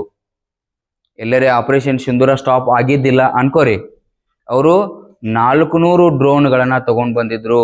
400 ಡ್ರೋನ್ಗಳನ್ನ ಇದ ಪ್ರದೇಶದಿಂದ ಭಾರತದ ಮೇಲೆ ದಾಳಿ ಮಾಡುವುದು ನೋಡ್ರಿ. ಅಂದ್ರೆ ಗುಜರಾತಿಗೆ ಬಹಳ ಎಫೆಕ್ಟ್ ಐತಿ ಇದರಿಂದ. ಕಾಶ್ಮೀರ ಆಯ್ತು, ರಾಜಸ್ಥಾನ ಆಯ್ತು, ಪಂಜಾಬ್ ಆಯ್ತು ಹೌದಾ. ಬಟ್ ಇವಾಗ ನೆಕ್ಸ್ಟ್ ಮತ್ತೆ ಎಫೆಕ್ಟ್ ಆಗೋದು ಯಾವ ಪ್ರದೇಶಕ್ಕೆ ಅಂತಂದ್ರ ಗುಜರಾತ್ಗೂ ಕೂಡ ಆಗ್ತೈತಿ. ಹಾಗಾದ್ರೆ ಈ ಸರ್ ಕ್ರೀಕ್ ಅನ್ನೋದು ಐತಲ್ಲ ವೆರಿ ಇಂಪಾರ್ಟೆಂಟ್. ಇದನ್ನ ಎಲ್ಲಾ ಆಯಾಮದಿಂದನೂ ನಾವು ನೋಡ್ಬೇಕಾಕತಿ, ಎಲ್ಲಾ ಆಯಾಮದಿಂದನೂ ನೋಡ್ಬೇಕಾಕತಿ. ಹಾಗಾದ್ರೆ ಈ ಪ್ರದೇಶ ಇವತ್ತಿಗೂ ಇಂಟರ್ನ್ಯಾಷನಲ್ ಇಶ್ಯೂ ಐತಿ, ಇದು ಇಂಟರ್ನ್ಯಾಷನಲ್ ಇಶ್ಯೂ ಐತಿ. ಇಂಟರ್ನ್ಯಾಷನಲ್ ಒಂದು ಕಾಯ್ದೆ ಐತಿ. ಈ ಪ್ರದೇಶಗಳು, ಭೌಗೋಳಿಕ ಪ್ರದೇಶಗಳು ಏನಾದ್ರೂ 2 ದೇಶಗಳ ಮಧ್ಯೆ 3 ದೇಶಗಳ ಮಧ್ಯೆ ವಿವಾದ ಇತ್ತು ಅಂತಂದ್ರ ಒಂದು ಇಂಟರ್ನ್ಯಾಷನಲ್ ಲಾ ಐತಿ. ಆ ಲಾ ಪ್ರಕಾರ ನಾವೇನ್ ಮಾಡ್ಬೇಕಾಕತಿ, ಮುನ್ನುಗ್ಬೇಕಾಕತಿ. ಅಂದ್ರೆ ಅವರ ನಿಯಮವನ್ನ ನಾವು ಪಾಲಿಸ್ಬೇಕಾಕತಿ. ಇಂಟರ್ನ್ಯಾಷನಲ್ ಟ್ಯಾಲ್ವೆಗ್ ಅಂತೇಳಿ ಒಂದು ಇದನ್ನೈತಿ, ಏನು ಅಂತಾರಾಷ್ಟ್ರೀಯ ಟ್ಯಾಲ್ವೆಗ್, ಇದು ಬರ್ಕೋಬೇಕು, ಅಂತಾರಾಷ್ಟ್ರೀಯ ಟ್ಯಾಲ್ವೆಗ್, ಅಂತಾರಾಷ್ಟ್ರೀಯ ಟ್ಯಾಲ್ವೆಗ್ ಅಂತ ಒಂದು ನಿಯಮ ಐತಿ. ಅಂತಾರಾಷ್ಟ್ರೀಯ ಟ್ಯಾಲ್ವೆಗ್ ಪ್ರಿನ್ಸಿಪಲ್ ಅಂತ ಕರಿತೀವಿ ಇದಕ್ಕೆ, ಅಥವಾ ನಿಯಮ ಅಂತ ಕರಿತೀವಿ. ಹಾಗಾದ್ರೆ ಈ ನಿಯಮ ಏನ್ ಹೇಳ್ತೈತಿ, ಅಂತಾರಾಷ್ಟ್ರೀಯ ಟ್ಯಾಲ್ವೆಗ್ ನಿಯಮ ಏನ್ ಹೇಳ್ತೈತಿ ಅಂತಂದ್ರ, 2 ದೇಶಗಳ ಮಧ್ಯೆ ನದಿ ಅಥವಾ ಕಾಲುವೆ ಅಥವಾ ಸಮುದ್ರ ಗಡಿ ಪ್ರದೇಶ ಆಗಿದ್ರ ಹೌದಾ, 2 ದೇಶಗಳ ಮಧ್ಯೆ ನದಿ ಅಥವಾ ಕಾಲುವೆ ಅಥವಾ ಸಮುದ್ರ ಅಥವಾ ಹಡಗು ಸಂಚಾರಕ್ಕ ಯೋಗ್ಯವಾದ ಕಾಲುವೆ ಆಗಿರ್ಬೋದು, ನದಿ ಆಗಿರ್ಬೋದು, ಹಡಗು ಸಂಚಾರಕ್ಕೆ ಯೋಗ್ಯವಾಗಿದ್ರ ಅಂತ ಪ್ರದೇಶಗಳ ಗಡಿಯನ್ನ ಇದು ತೀರ್ಮಾನ ಮಾಡ್ತತಿ. ಯಾವ ತರ ತೀರ್ಮಾನ ಮಾಡ್ತತಿ ಅಂತಂದ್ರ, ಇವಾಗ ಇದೊಂದು ನದಿ ಐತಿ ಅನ್ಕೋರಿ ಹೌದಾ, ಇದೊಂದು ನದಿ ಅಥವಾ ಕಾಲುವೆ ಅಥವಾ ಸಮುದ್ರ ಒಟ್ಟಾರೆಯಾಗಿ ಹಡಗು ಸಂಚಾರಕ್ಕೆ ಯೋಗ್ಯವಾಗೈತಿ. ಹಾಗಾದ್ರೆ ಹಡಗು ಸಂಚಾರಕ್ಕೆ ಯೋಗ್ಯವಾಗಿದ್ರ ಅಂತ 2 ದೇಶಗಳ ಮಧ್ಯೆ ಗಡಿ ಹೆಂಗಿರ್ಬೇಕಪ್ಪ ಅಂತಂದ್ರ, ಅದು 2 ದೇಶಗಳ ಗಡಿ ಮಧ್ಯೆ ಇರ್ತಕ್ಕಂತ ಸೆಂಟರ್ ಪಾಯಿಂಟ್, ನದಿಯ ಕೇಂದ್ರ ಬಿಂದು ಅಥವಾ ಕಾಲುವೆಯ ಕೇಂದ್ರ ಬಿಂದು ಅದೇನಾಕೈತಿ, ಗಡಿ ಆಗ್ತೈತಿ ಅಂತ ಹೇಳ್ತಾರ.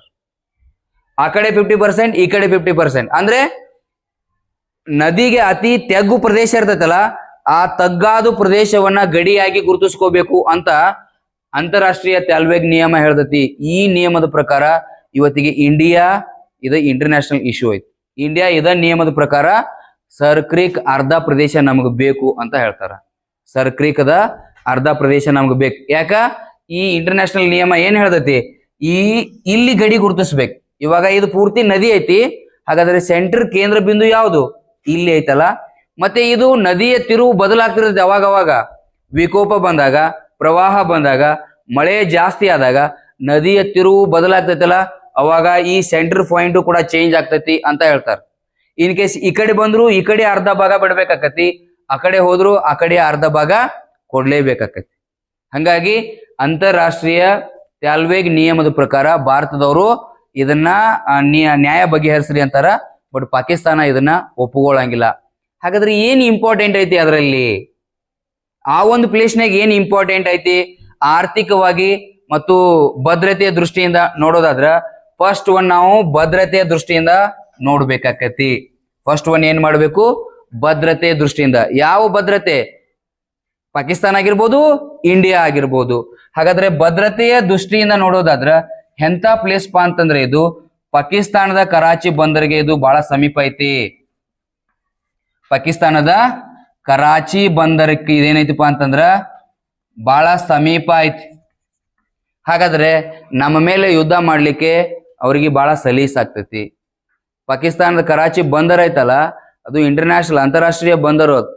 ಅವರಿಗೆ ಸೈನಿಕರನ್ನ ಶಸ್ತ್ರಾಸ್ತ್ರಗಳನ್ನ ಸರಬರಾಜು ಮಾಡ್ಲಿಕ್ಕೆ ಈಜಿ ಆಗಿಬಿಡ್ತೈತಿ.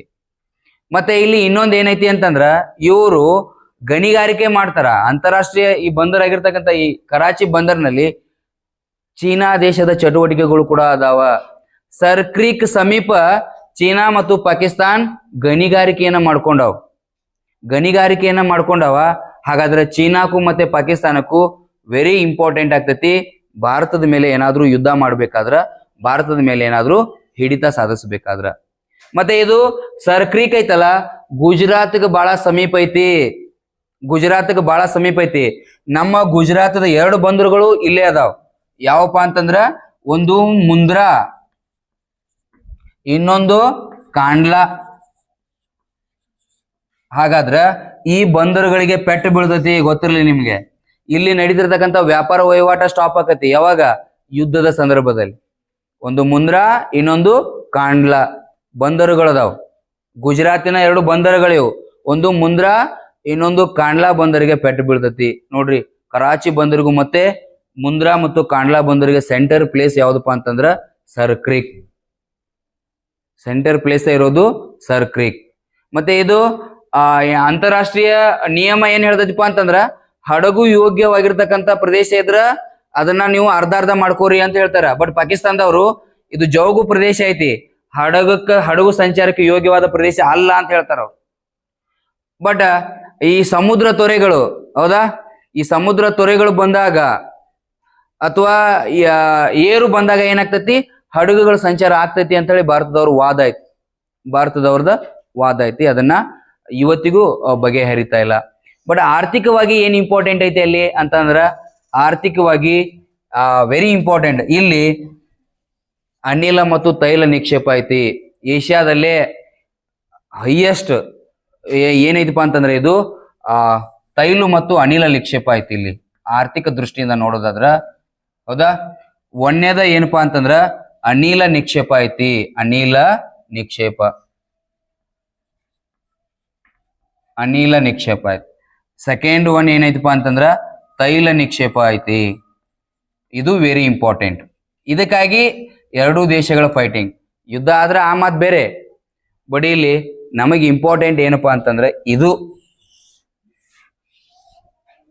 ಈಗ ಪಾಕಿಸ್ತಾನದವರು ಅಮೆರಿಕದೊಂದಿಗೆ ಒಂದು ಒಪ್ಪಂದ ಮಾಡ್ಕೊಂಡಾರ. ಏನು ಒಪ್ಪಂದ ಮಾಡ್ಕೊಂಡಾರ ಅಂತಂದ್ರ, ಪಾಕಿಸ್ತಾನದಲ್ಲಿ ಇರ್ತಕ್ಕಂಥ ತೈಲ ನಿಕ್ಷೇಪಗಳನ್ನ ಪತ್ತೆ ಹಚ್ಚಿ ತೈಲವನ್ನ ಅಥವಾ ತೈಲ ಬಾವಿಗಳನ್ನ ಕಡಿಬೇಕು ಅಂತ ತೀರ್ಮಾನ ಮಾಡ್ಯಾರ ಅವ್ರು. ಅಂತದ್ರಲ್ಲಿ ಅವರು ಗುರುತು ಮಾಡ್ಕೊಂಡಿರ್ತಕ್ಕಂಥ ಪ್ರದೇಶಗಳಲ್ಲಿ ಸರ್ ಕ್ರೀಕ್ ಕೂಡ ಒಂದು. ಹಾಗಾದ್ರೆ ಪಾಕಿಸ್ತಾನ ವೈರಿ ರಾಷ್ಟ್ರ, ಚೀನಾ ವೈರಿ ರಾಷ್ಟ್ರ, ಅಮೇರಿಕ ಅಷ್ಟಕ್ಕಷ್ಟ. 2 ಕಡೆ ಅವರು ಆ ಕಡೆ ಸಮಾಧಾನ ಮಾಡ್ತಾರ, ಈ ಕಡೆ ಸಮಾಧಾನ ಮಾಡ್ತಾರ. ಅವ್ರಿಗೂ ಬೆಂಕಿ ಹಚ್ತಾರ, ಇವ್ರಿಗೂ ಬೆಂಕಿ ಹಚ್ತಾರ. ಇಬ್ಬರಿಗೂ 3 ರಾಷ್ಟ್ರಗಳು ಸೇರ್ಕೊಂಡು ಅಂತಂದ್ರ ಭಾರತಕ್ಕೇನು ಸೇಫೆಸ್ಟ್ ಆಗೋದಿಲ್ಲ. ಯಾವತ್ತಿಗೂ ನಾವು ಎಚ್ಚರ ತಪ್ಪರ ಫೇಲ್ ಹಾಕಿವಿ. ಅದಕ್ಕೆ ಅನಿಲ ನಿಕ್ಷೇಪ ಮತ್ತು ತೈಲ ನಿಕ್ಷೇಪ ಐತಿ. ನಮಗೆ ಇಂಪಾರ್ಟೆಂಟ್ ಸೋರ್ಸಸ್ ಇರೋದ ಅನಿಲ ನಿಕ್ಷೇಪ. ನಾವು ಪೆಟ್ರೋಲಿಯಂ ಉತ್ಪನ್ನಗಳನ್ನ ರಷ್ಯಾ ದೇಶದಿಂದ, ಸೌದಿ ಅರೇಬಿಯಾದಿಂದ, ಇರಾನ್ದಿಂದ ತರಿಸ್ಕೋತೀವಿ. ಇನ್ ಕೇಸ್ ಸರ್ ಕ್ರೀಕ್ನ್ಯಾಗ ಅರ್ಧ ಭಾಗ ನಮಗ್ ಬತ್ತು ಅಂತಂದ್ರ ಇಲ್ಲಿ ಡೆಫಿನೆಟ್ಲಿ 100% ತೈಲ ನಿಕ್ಷೇಪ ಐತಿ. ಅತಿ ಹೆಚ್ಚು ತೈಲ ನಿಕ್ಷೇಪ ಎಲ್ಲಿ? ಭಾರತ, ಪಾಕಿಸ್ತಾನ್, ಅಫ್ಘಾನಿಸ್ತಾನ್ ಮತ್ತೆ ಇರಾನ್ ಈ ದೇಶಗಳ ಮಧ್ಯೆ ತೈಲ ನಿಕ್ಷೇಪಗಳ ಪೈಕಿ ಅತಿ ಹೆಚ್ಚು ಇರ್ತಕ್ಕಂಥ ಸ್ಥಳಗಳಲ್ಲಿ ಸರ್ ಕ್ರೀಕ್ನು ಕೂಡ ಒಂದು. ಇನ್ ಕೇಸ್ ಇದು ಇಂಡಿಯಾಕ್ಕೆ ಅರ್ಧ 50% ಬಂದ್ರ ನಾವು ಕೂಡ ತೈಲ ಆಮದಿನಲ್ಲಿ ಸ್ವಾವಲಂಬನೆಯನ್ನ ಪಡ್ಕೋಬಹುದು. ಇನ್ನೊಂದು ದೇಶದಿಂದ ಎಣ್ಣೆಯನ್ನ ಕೊಂಡ್ಕೊಂಡ್ ಬರ್ತೀವಲ್ಲ, ಇಂಪೋರ್ಟ್ ಮಾಡ್ಕೊಂಡ್ ಬರ್ತೀವಲ್ಲ, ಅದು ತಪ್ಪತೈತಿ. ನಮ್ಮ ಪೆಟ್ರೋಲಿಯಂ ಉತ್ಪಾದನೆಯಲ್ಲಿ ನಾವು ಸ್ವಾವಲಂಬನೆ ಪಡ್ಕೋಬಹುದು. ಇದು ಇಂಪಾರ್ಟೆಂಟ್. ಒಂದು ಆರ್ಥಿಕ ದೃಷ್ಟಿಕೋನದಿಂದ ಇನ್ನೊಂದು ಭದ್ರತೆಯ ದೃಷ್ಟಿಕೋನದಿಂದ.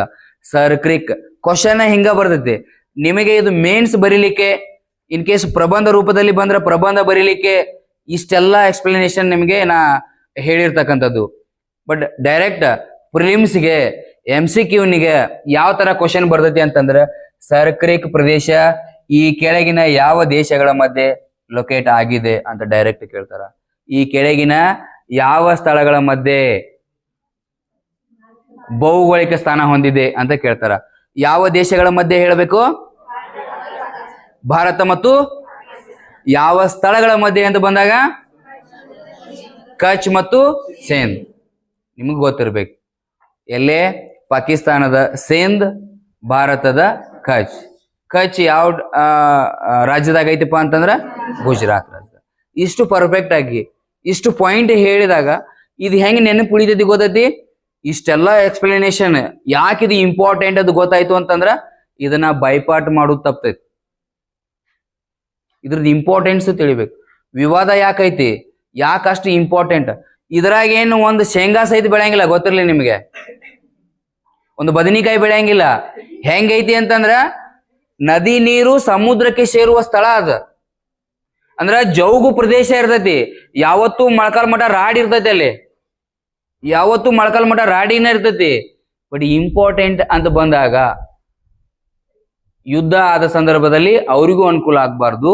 ಆರ್ಥಿಕತೆಯ ದೃಷ್ಟಿಯಿಂದ ನಾವಲ್ಲಿ ತೈಲ ಬಾವಿಗಳನ್ನ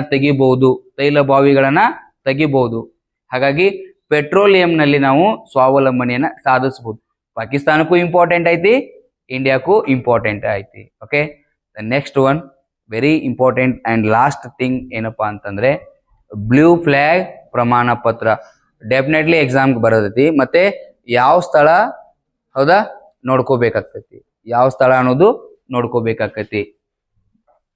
ಬ್ಲೂ ಫ್ಲಾಗ್ ಪ್ರಮಾಣ ಪತ್ರ ವೆರಿ ಇಂಪಾರ್ಟೆಂಟ್. ಓಕೆ, ಹೇಳಿದ ಅಂಡರ್ಸ್ಟ್ಯಾಂಡಿಂಗ್ ಆಗತ್ತೈತಿಲ್ಲ? Yes, okay, thank you.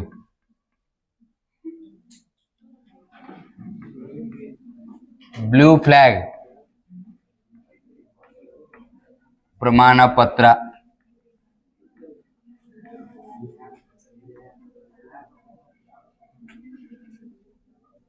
Blue flag ಪ್ರಮಾಣ ಪತ್ರ.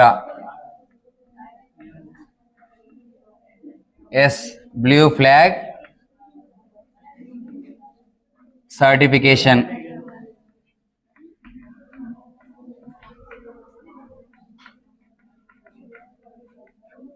ಸರ್ಟಿಫಿಕೇಶನ್ 2025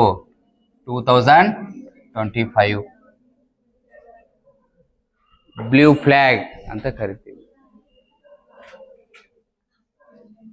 ಯಾಕಿದು ಸುದ್ದಿ ಒಳಗೈತಿ ಅಂತಂದ್ರ ಮಹಾರಾಷ್ಟ್ರದ 5 ಸ್ಥಳಗಳು, ಒಮ್ಮೆ ಮಹಾರಾಷ್ಟ್ರದ 5 ಸ್ಥಳಗಳನ್ನ ಬ್ಲೂ ಫ್ಲಾಗ್ ಸರ್ಟಿಫಿಕೇಶನ್ ಒಳಪಡಿಸಲಾಗಿದೆ.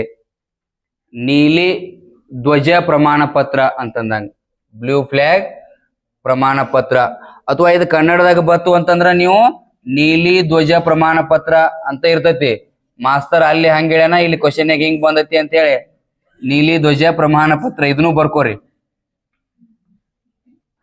ಬಟ್ ನೀವೆಲ್ಲ ಶಾನೆ ಆದಿರಿ, ಬ್ಯಾಂಕ್ ಆ ಮಾತ್ ಬೇರೆ.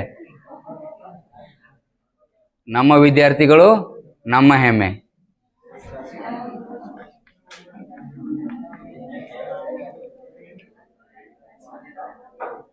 ಎಸ್, ನನಗೆ ಹಂಗೆ ಫೀಲ್ ಆಗೈತಿ. ಪಾಠ ಹೇಳೋದ್ರಾಗ ಐತಲ್ಲ ಖುಷಿ, ಮತ್ ಬೇರೆ ಅದ್ರಾಗೂ ಸಿಗಂಗಿಲ್ಲ ನನಗ.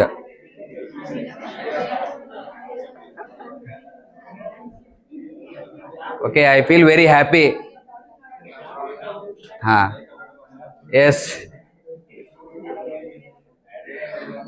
ಹಾ, ಈಗ ಇಲ್ಲಿ ಬರ್ರಿ. ನೀಲಿ ಧ್ವಜ ಪ್ರಮಾಣ ಪತ್ರ. ಎಸ್, ಯಾರು ಕೊಡ್ತಾರ, ಯಾವ ಉದ್ದೇಶಕ್ಕೆ ಕೊಡ್ತಾರ, ಯಾವ ಸ್ಥಳಕ್ಕೆ ಕೊಡ್ತಾರ? ಡೆಫಿನೆಟ್ಲಿ ನೆನ್ಪಿಟ್ಕೋರಿ. ಯಾರು ಕೊಡ್ತಾರ, ಯಾಕೆ ಕೊಡ್ತಾರ, ಯಾವ ಸ್ಥಳಗಳಿಗೆ ಕೊಡ್ತಾರ? 3 ಕ್ವಶನ್ ಹಾಕೊಂಡ್ರ easy.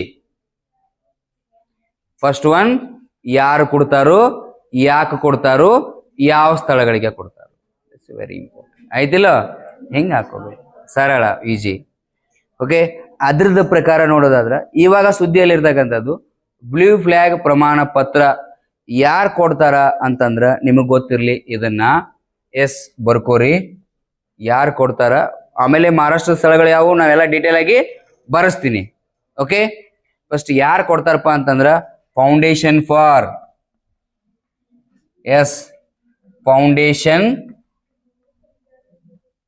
Foundation for environment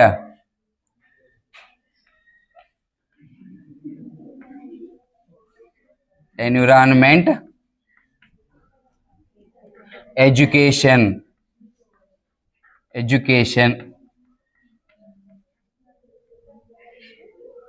FEE foundation for environment education organisation ದವರು ಕೊಡ್ತಾರ.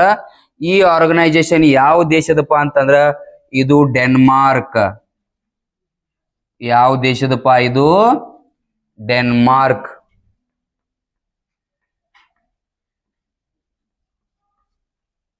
ಡೆನ್ಮಾರ್ಕ್ ದೇಶದವರು ಇದನ್ನ ಕೊಡ್ತಾರ. ಯಾವಾಗ ಸ್ಥಾಪನೆ ಆಯ್ತಪ್ಪ ಇದು ಅಂತಂದ್ರ ಎಸ್ಟಾಬ್ಲಿಷ್ ಯಾವಾಗ ಅಂತಂದ್ರ 1985. ಎಲ್ಲಿ ಸ್ಥಾಪನೆಯಾಗಿದ್ದಪ್ಪ ಅಂತಂದ್ರೆ ಇದು ಫ್ರಾನ್ಸ್ ದೇಶದಲ್ಲಿ. ಎಲ್ಲಿ ಸ್ಥಾಪನೆಯಾಗಿದ್ದಪ್ಪ ಇದು ಅಂತಂದ್ರ ಫ್ರಾನ್ಸ್ 1985. ಹೌದಾ? ಎಲ್ಲಿ ಅಂತಂದ್ರ ಫ್ರಾನ್ಸ್. ವೆರಿ ಇಂಪಾರ್ಟೆಂಟ್, ಈಸಿ ಆಗಿ ತಿಳ್ಕೊತ ಹೋಗುದ. ಡೆಫಿನೆಟ್ಲಿ ಕ್ವಶನ್ ಇರ್ತದೆ. ಮತ್ತೆ ಕರ್ನಾಟಕದ ಸ್ಥಳಗಳು ಅದಾವ, ಇತ್ತೀಚೆಗೆ ಪಡ್ಕೊಂಡಿರ್ತಕ್ಕಂಥ ಸ್ಥಳಗಳದಾವ 2024, 23ರಲ್ಲಿ, 2025ರಲ್ಲಿ ಮತ್ತು ಭಾರತ ಸುದ್ದಿ ಒಳಗಡೆ ಐತಿ. ಮಹಾರಾಷ್ಟ್ರದ ಸ್ಥಳಗಳಿಗಾಗಿ blue flag certification very important. ಹಾಗಾದ್ರೆ 1985ರಾಗ ಇದೇನು ಸ್ಥಾಪನೆ ಆಗಿತ್ತಲ್ಲ, ಇದು ಕೇವಲ ಯುರೋಪಿನ ರಾಷ್ಟ್ರಗಳಿಗೆ ಮಾತ್ರ ಸೀಮಿತ ಇತ್ತು. ಕೇವಲ ಯುರೋಪ್ ಖಂಡದ ರಾಷ್ಟ್ರಗಳಿಗೆ ಮಾತ್ರ ಈ ಸರ್ಟಿಫಿಕೇಟ್ ಅನ್ನ ಕೊಡ್ತಿದ್ರು ಅವರು. ಯುರೋಪ್ ಖಂಡದ ದೇಶಗಳಿಗೆ ಮಾತ್ರ ಸರ್ಟಿಫಿಕೇಟ್ ಕೊಡ್ತಿದ್ರು. 2001ರ ನಂತರ ಆಫ್ಟರ್ 2001 ಆನ್ವರ್ಡ್ಸ್ ಜಗತ್ತಿನ ಎಲ್ಲಾ ದೇಶಗಳಿಗೆ ಕೊಡ್ತಾರೆ. ಇವಾಗ 2001ರಿಂದ ಈ ಕಡೆ ಜಗತ್ತಿನ ಎಲ್ಲಾ ದೇಶಗಳಿಗೂ ಕೊಡ್ತಾರೆ. 1985ರಿಂದ 2000ನೇ ಇಸ್ವಿವರೆಗೂ ಬರೇ ಯುರೋಪ್ ಖಂಡದ ದೇಶಗಳಿಗೆ ಮಾತ್ರ ಇದನ್ನ ಕೊಡ್ತಿದ್ರು. 2001ರಿಂದ ಇಲ್ಲಿವರೆಗೂ ಜಗತ್ತಿನ ಎಲ್ಲಾ ದೇಶದಾಗ ಕೊಡ್ತಾರ. ಹಾಗಾದ್ರೆ ಯಾವ ಸ್ಥಳಗಳಿಗೆ ಕೊಡ್ತಾರ? ಇದು ಇಂಪಾರ್ಟೆಂಟ್. ಯಾವ ಸ್ಥಳಗಳಿಗೆ ಕೊಡ್ತಾರ?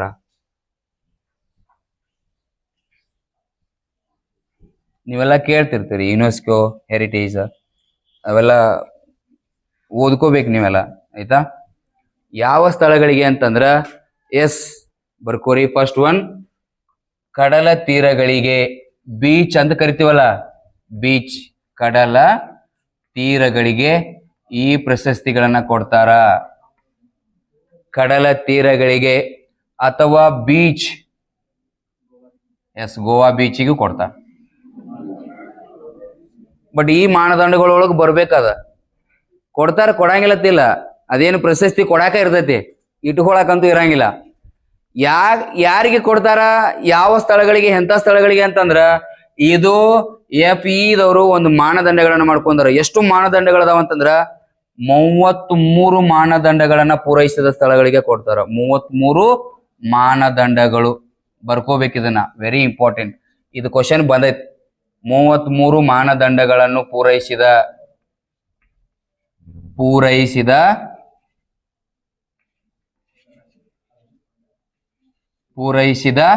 ಕಡಲ ತೀರಗಳಿಗೆ ನಿಮ್ನ ಕನ್ಫ್ಯೂಸ್ ಮಾಡ್ಕೊಳಕ್ ಕೇಳ್ತಾರ ಅವರು. 23 ಮಾನದಂಡಗಳನ್ನು ಪೂರೈಸಿದ, 13 ಮಾನದಂಡಗಳನ್ನು ಪೂರೈಸಿದ, 4 ಮಾನದಂಡಗಳನ್ನ ಪೂರೈಸಿದ ಅಂತ ಕೇಳ್ತಾರ. ಬಟ್ ಎಕ್ಸಾಕ್ಟ್ಲಿ ಕ್ರೈಟೀರಿಯಾ ಐತಲ್ಲಿ. ಎಷ್ಟು ಕ್ರೈಟೀರಿಯಾ ಅಂತಂದ್ರ 33 ಮಾನದಂಡಗಳನ್ನು ಪೂರೈಸಿದ ಕಡಲ ತೀರಗಳಿಗೆ. ಎಸ್, ಮಾನದಂಡ 33 ಮಾವುಗಳಿಗೆ ಅಲ್ಲ, ಮಾನದಂಡಗಳಿಗೆ. ಅದರಲ್ಲಿ ವೆರಿ ಇಂಪಾರ್ಟೆಂಟ್ 4 ಪ್ರಮುಖ ಅಂಶಗಳು. 4 ಪ್ರಮುಖ ಅಂಶಗಳು. 4 ಪ್ರಮುಖ ಅಂಶಗಳು.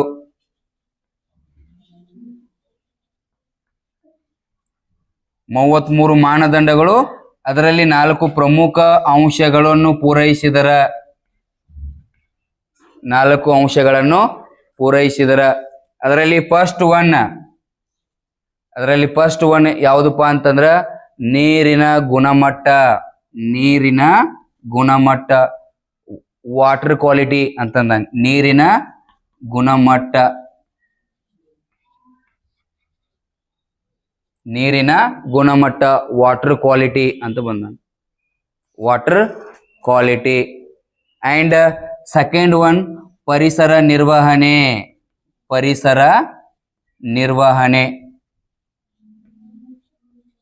ಪರಿಸರ ನಿರ್ವಹಣೆ. ಅಂಡ್ ಥರ್ಡ್ ಒನ್ ಪರಿಸರ ಶಿಕ್ಷಣ.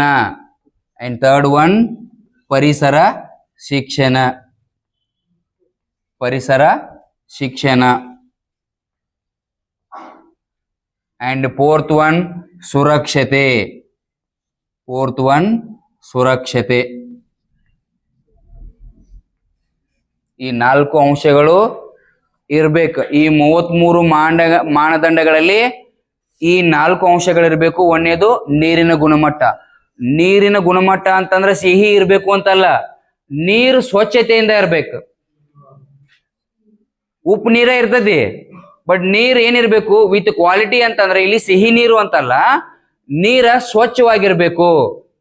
ಅಂದ್ರೆ ಯಾರು ಅಲ್ಲಿ ಪ್ಲಾಸ್ಟಿಕ್ ಗಳನ್ನ ಒಗೆಯೋದಾಗಿರ್ಬೋದು, ರಟ್ಗಳನ್ನ ಒಗೆಯೋದಾಗಿರ್ಬೋದು, ಅಥವಾ ಸಣ್ಣ ಸಣ್ಣ ಬಾಟ್ಲಿಗಳನ್ನ ಒಗೆಯೋದಾಗಿರ್ಬೋದು. ಈ ನೀರಾಗೆಲ್ಲ ತೇಲಾಡ್ತಿರ್ತಾವಲ್ಲ, ಹಂಗಿರ್ಬಾರ್ದು. ಮತ್ತೆ ನೀವು ಎಲ್ಲ ನೀರಾಗ ಜಳಕ ಮಾಡಕ್ ಹೋಗಿರ್ತೀರಿ, ನಿಮಗ್ ಸ್ವಚ್ಛ ಅನಿಸ್ಬೇಕದು, ಇರಬಾರ್ದು. ಇದ್ರ ಜೊತೆಗೆ ಏನ್ ಇಂಪಾರ್ಟೆಂಟ್ ಐತಿ, ಇಲ್ಲಿ ಜಲಚರಗಳಿರ್ತಾವ. ಸಾಕಷ್ಟು ಜಲಚರಗಳಿಗೆ ಅಪಾಯ ಅದು. ನೀರಿನ ಗುಣಮಟ್ಟ ಇರಬೇಕು. ಆಮೇಲೆ ಪರಿಸರ ನಿರ್ವಹಣೆ. ಪರಿಸರ ನಿರ್ವಹಣೆ ಅಂತಂದ್ರೆ ನೋಡ್ರಿ, ಇತ್ತೀಚೆಗೆ ಹೌದಾ ನಮ್ಮ ಪ್ರಧಾನಿ ನರೇಂದ್ರ ಮೋದಿ ಅವರು ಒಂದು ಬೀಚ್ ಹೋಗಿ ಅಲ್ಲಿರ್ತಕ್ಕಂಥ ದಡದಲ್ಲಿರ್ತಕ್ಕಂಥ ಪ್ಲಾಸ್ಟಿಕ್ಗಳನ್ನ, ಕಟ್ಟಿಗೆಗಳನ್ನ ಆಯ್ಕೊಂಡ್ ಬರೋದಾಗಿರ್ಬೋದು. ಯಾಕೆ ಅದನ್ನ ಮಾಡ್ತಾರ ಅವರು ಅಂತಂದ್ರ ಇನ್ನೊಬ್ರು ನಮ್ಮನ್ನ ನೋಡಿ ಇನ್ನೊಬ್ರು ಆತರ ಮಾಡ್ಲಿ ಅನ್ನೋ ಕಾರಣಕ್ಕಾಗಿ. ಪರಿಸರ ನಿರ್ವಹಣೆ ಅರ್ಥಾರ್ಥ ಏನಾಗಿರ್ಬೇಕು, ಬೀಚಿನ ಸುತ್ತಮುತ್ತಲು ಸ್ವಚ್ಛವಾಗಿರ್ಬೇಕು. ಅಂಡ್ ಸೆಕೆಂಡ್ ಒನ್ ಪರಿಸರ ಶಿಕ್ಷಣ. ಅಂದ್ರ ನೀವು ಪರಿಸರ ಸಂರಕ್ಷಣೆಗಾಗಿ ಕೇಳಿ, ಎಸ್, ಪರಿಸರ ರಕ್ಷಣೆಗಾಗಿ ಬೀಚ್ಗಳಲ್ಲಿ ಏನಾದ್ರೂ ಕಾರ್ಯಕ್ರಮ ಮಾಡ್ತಿರನ, ಜನರಿಗೆ ಅವೇರ್ನೆಸ್ ಕೊಡ್ತಿರನ, ಅಥವಾ ಇಲ್ಲಿ ಹೊಲಸು ಮಾಡಬಾರ್ದು ಅನ್ನೋ ತಿಳುವಳಿಕೆ ಕೊಡ್ತಿರನ, ಅದು ಪರಿಸರ ಶಿಕ್ಷಣ. ಮತ್ತೆ ಪ್ರವಾಸೋದ್ಯಮ ಇರ್ತೈತಿ. ಬೇರೆ ಬೇರೆ ದೇಶಗಳಿಂದ ಬರ್ತಾರ, ಬೇರೆ ರಾಜ್ಯದಿಂದ ಬರ್ತಾರ. ಅಂತ ಪ್ರವಾಸಿಗರಿಗೆ ಏನಾದ್ರೂ ರಕ್ಷಣೆ ಐತನ ಅಂತ ನೋಡ್ತಾರ. ಏನಾದ್ರೂ ರಕ್ಷಣೆ ಐತನ ನೋಡ್ತಾರ. ಯಾಕೆ ಇದು ಇಂಪಾರ್ಟೆಂಟ್ ಅಂತಂದ್ರ ನಿಮ್ಗೆ ಗೊತ್ತಿರಲಿ, ಈ ಪ್ರಮಾಣ ಪತ್ರ ಶಿಖರ ಬೀಚ್ಗಳ ನಿರ್ವಹಣೆಗಾಗಿ ಅಂತಾರಾಷ್ಟ್ರೀಯ ಸಂಸ್ಥೆ ಆಗಿರ್ತಕ್ಕಂಥ ಫೌಂಡೇಶನ್ ಫಾರ್ ಎನ್ವಿರಾನ್ಮೆಂಟ್ ಎಜುಕೇಶನ್ ಸಂಸ್ಥೆಯಿಂದ ಇವಕ್ಕೆ ಅನುದಾನ ಬರ್ತೈತಿ. ಇವಾಗ ಇರ್ತಕ್ಕಂಥ ಸುರಕ್ಷತಾ ಮಟ್ಟವನ್ನ ಮತ್ತೆ ಹೆಚ್ಚಿಗೆ ಮಾಡ್ಕೋಬಹುದು. ಅವಾಗ ಸ್ವಚ್ಛ ಭಾರತ ಸ್ವಚ್ಛ ಕಡಲ ಅನ್ಕೋಬಹುದು. ನಮಗೇನ್ ಹೆಲ್ಪ್ ಐತಿಪ್ಪ ಅಂತಂದ್ರೆ ಇದು ಸ್ವಚ್ಛ ಭಾರತದ ಅಭಿಯಾನದಡಿ ನಾವು ಕಡಲ ತೀರಗಳನ್ನ, ಬೀಚ್ಗಳನ್ನ ಏನ್ ಮಾಡಬಹುದು, ಸ್ವಚ್ಛ ಮಾಡ್ಕೋಬಹುದು. ಹಾಗಾದ್ರೆ ಇದ್ರದ್ದು ಉದ್ದೇಶ ಏನಪ್ಪಾ ಅಂತಂದ್ರ ಪರಿಸರ ಶಿಕ್ಷಣ ಮತ್ತು ಶಾಶ್ವತ ಪ್ರವಾಸೋದ್ಯಮವನ್ನ ಅಭಿವೃದ್ಧಿ ಪಡಿಸೋದು. ದ ಮೇನ್ ಟಾರ್ಗೆಟ್ ಏನಪ್ಪಾ ಅಂತಂದ್ರ ಶಾಶ್ವತ ಪ್ರವಾಸೋದ್ಯಮವನ್ನ ರಕ್ಷಣೆ ಮಾಡೋದು. ನೋಡ್ರಿ, ಇವಾಗ ನೀವೇ ಹೇಳಿದ್ರಿ, ಎಲ್ಲರೇ ಪ್ರವಾಸಕ್ಕೆ ಹೋಗೊಂಡ್ರು ಅಂತಂದ್ರೆ ಫಸ್ಟ್ ನೆನಪಾಗೋದ ನಿಮ್ಗ ಗೋವಾ. ಹಾಗಾದ್ರೆ ಅದು ಸ್ವಚ್ಛ ಇರಬೇಕು ಇರಬಾರ್ದು? ಹೋಗಿ ನೋಡ್ರಿ, ನೀವು ಎಷ್ಟು ಎಲ್ಲಿ ಪ್ಲಾಸ್ಟಿಕ್ ತಿಂದಿರ್ತೀರಿ ಅಲ್ಲೇ ಹೋಗಿರ್ತೀರಿ, ಏನು ಕುರ್ಕುರಿ ತಿಂದ್ರ ಅಲ್ಲೇ ಕುಡ್ದಿರ್ತೀರಿ, ಬಾಟ್ಲಿಗಳು ಅಲ್ಲೇ ಬಿದ್ದಿರ್ತಾವ. ನೋಡೋರಿಗೆ ಅದೊಂಥರ ಇದು ಹಾರ್ಡ್ ಅನಿಸ್ಬಾರ್ದು, ಖುಷಿ ಅನಿಸ್ಬೇಕು. ಮತ್ತೆ ಬರೋವ್ರ ಸಂಖ್ಯೆ ಹೆಚ್ಚಾಗ್ತೈತಿ. ಹಾಗಾದ್ರೆ ಭಾರತದ ಎಷ್ಟು ಸ್ಥಳಗಳು ಈ ಮಾನದಂಡಗಳನ್ನು ಪೂರೈಸಿ ಪ್ರಮಾಣ ಪತ್ರವನ್ನು ತಗೊಂಡವ ಅದು ಇಂಪಾರ್ಟೆಂಟ್ ಆಗ್ತದೆ. ಎಷ್ಟು ಹೇಳ್ರಿ? ಲಾಸ್ಟ್ 69 80 ಸ್ಥಳಗಳಲ್ಲಿ ಅವರು ರೂಲ್ ನಂಬರ್ ಮತ್ತಿವ ಹೌದಿಲ್ಲ 71. ನಿಮಗ್ ಬಾಳ ದೂರ ಹಾಕಿರಲ್ಲ ಅದಕ್ಕ ಇವ್ ಎಷ್ಟು ಹೇಳ್ರಿವ ನೋಡ್ರಿ. ಬಂದ ಹುಲಿಗಳು ದಂಡಿಗೆ. ಎಸ್ ಭಾರತಕ್ಕ ರಿಲೇಟೆಡ್ ಮಾಡಿ ನೋಡೋದಾದ್ರ ಭಾರತಕ್ಕೆ ಎಸ್ 2025ಕ್ಕೂ ಮುಂಚೆ 12 ಇದ್ದು, ಇವಾಗ 2025ರಲ್ಲಿ ಮಹಾರಾಷ್ಟ್ರದ 5 ಸ್ಥಳಗಳಿಗೆ ಬ್ಲೂ ಫ್ಲಾಗ್ ಸರ್ಟಿಫಿಕೇಟ್ ಕೊಟ್ಟಾರ. ಹಾಗಾದ್ರೆ ಎಷ್ಟಾಯ್ತು ಟೋಟಲ್? ಒಟ್ಟು ಎಷ್ಟಾಯ್ತು? ಎಸ್ 17. ನೀವೇನಾರ ಹಳೆ ಮ್ಯಾಗಝಿನ್ ಓದಿದ್ರ, ಹಳೆ ಪುಸ್ತಕಗಳನ್ನ ಓದಿದ್ರ ಅದರಲ್ಲಿ ಒಟ್ಟು 12 ಸ್ಥಳಗಳದಾವ. ಬಟ್ ಇವತ್ತಿನಿಂದ ಓದೋದಾದ್ರ, ಇವತ್ತು ಎಷ್ಟು ಡೇಟ್? ಇವತ್ತ ಅಕ್ಟೋಬರ್ 15. ಅದನ್ನು ಹೇಳ್ಬೇಕಾಕತಿ, ಯಾಕಂದ್ರ ಮತ್ತೆ ಚೇಂಜ್ ಆಕಾವ್, ಮತ್ತೆ ಸ್ಥಳಗಳನ್ನು ಕೊಡ್ಬೋದು. ಅಕ್ಟೋಬರ್ 19, 2025 ಎಷ್ಟು ಸ್ಥಳಗಳಪ್ಪ ಅಂತಂದ್ರ 17 ಸ್ಥಳಗಳಿಗೆ ಕೊಡಮಾಡಲ್ಪಟ್ಟಿದೆ. ಹಾಗಾದ್ರೆ ಇತ್ತೀಚೆಗೆ ಕೊಟ್ಟಿರ್ತಕ್ಕಂಥ ಸ್ಥಳಗಳು ಪರೀಕ್ಷಾ ದೃಷ್ಟಿಯಿಂದ ಬಹಳ ಇಂಪಾರ್ಟೆಂಟ್ ಅನ್ನೋದಾದ್ರ ಮಹಾರಾಷ್ಟ್ರದ 5 ಸ್ಥಳಗಳಿಗೆ ಕೊಟ್ಟೈತಿ.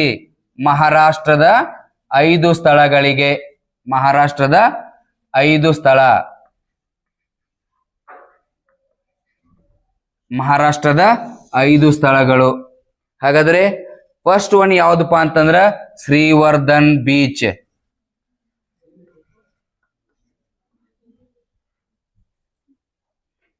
ಶ್ರೀವರ್ಧನ್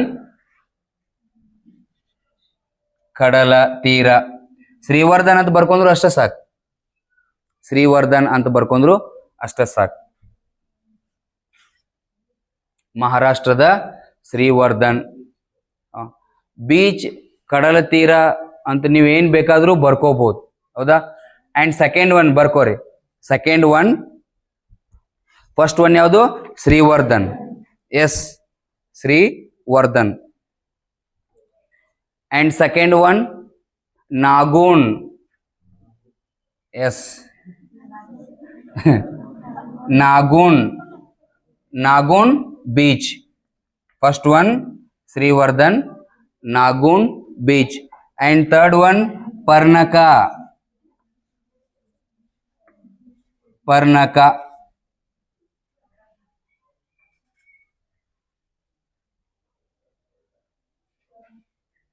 ಪರ್ನಕ. And fourth one Guhagar. Fourth one ಗುಹಾಗರ್.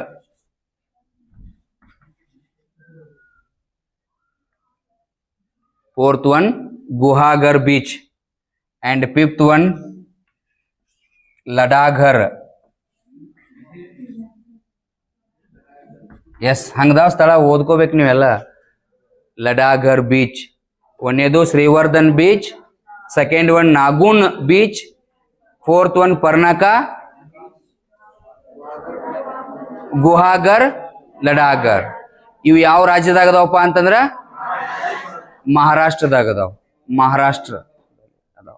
And ಕರ್ನಾಟಕಕ್ಕೆ ಬಂದ್ರ ಕರ್ನಾಟಕದ್ದು ಕೂಡ ಬ್ಲೂ ಫ್ಲಾಗ್ ಪ್ರಮಾಣ ಪತ್ರ ಪಡೆದಿರ್ತಕ್ಕಂಥ ಸ್ಥಳಗಳದಾವ. ಕರ್ನಾಟಕದಲ್ಲಿ ಇರ್ತಕ್ಕಂಥ ಸ್ಥಳಗಳು ಇವತ್ತಿಗೂ ಯಾವಪ್ಪ ಅಂತಂದ್ರ 2 ಸ್ಥಳಗಳದಾವ. 2 ಸ್ಥಳ. ಎಸ್, ಕರ್ನಾಟಕದಲ್ಲಿ ಕನ್ನಡಿಗರು. ಎಸ್, ಎಕ್ಸಾಮ್ದಾಗ ವೆರಿ ಇಂಪಾರ್ಟೆಂಟ್ ಕೇಳ್ತಾರ. ಕರ್ನಾಟಕಕ್ಕಂತ ಬಂದಾಗ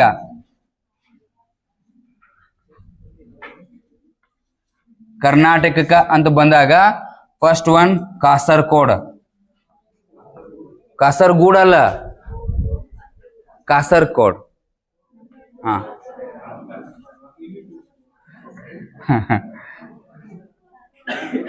ಕಾಸರಗೋಡ್ ಯಾವ ಜಿಲ್ಲಾದಾಗ ಐತಿ ಅಂತಂದ್ರೆ ಇದು Uttara Kannada. Uttara Kannada, UK. Uttara Kannada, UK. UK ಅಂದ್ರೆ ಉತ್ತರ ಕರ್ನಾಟಕ ಅಲ್ಲ, ಉತ್ತರ ಕನ್ನಡ. ಉತ್ತಮ ಕಾಂಬಳೇನು ಅಲ್ಲ ಮತ್ತ.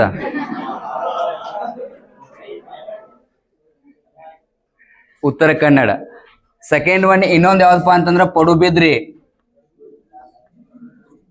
ಪಡುಬಿದ್ರಿ ಯಾವ ಡಿಸ್ಟಿಕ್ನಾಗ ಐತಿಪ್ಪ ಅಂತಂದ್ರೆ ಇದು ಉಡುಪಿ. ಉಡುಪಿ ಡಿಸ್ಟಿಕ್ನಾಗ ಐತಿ. ಓಕೆ, ಇವಾಗ ನೀವು ಹೇಳ್ಬೇಕು ಕರ್ನಾಟಕದ 2 ಸ್ಥಳಗಳು ಯಾವ್ದು. ಒಂದೇದು ಸೆಕೆಂಡ್ ಒನ್ ಯಾವ ಬಿದ್ರಿ.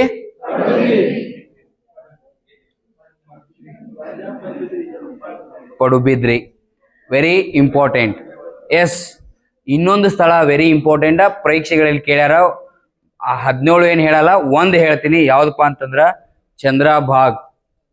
ಏಷ್ಯಾದ ಮೊದಲ ಬರ್ಕೋರಿ, ಏಷ್ಯಾದ ಮೊದಲ ಬ್ಲೂ ಪ್ರಮಾಣ ಪತ್ರ ಪಡೆದ ಸ್ಥಳ.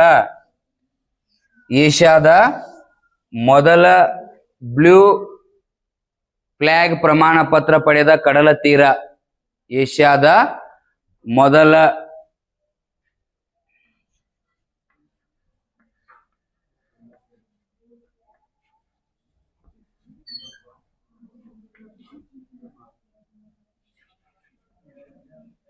ಯಾವ್ದಪ್ಪ ಅಂತಂದ್ರ ಚಂದ್ರಭಾಗ. ಚಂದ್ರಭಾಗ, ಚಂದ್ರಭಾಗ ಕಡಲ ತೀರ. ಚಂದ್ರಭಾಗ ಕಡಲ ತೀರ.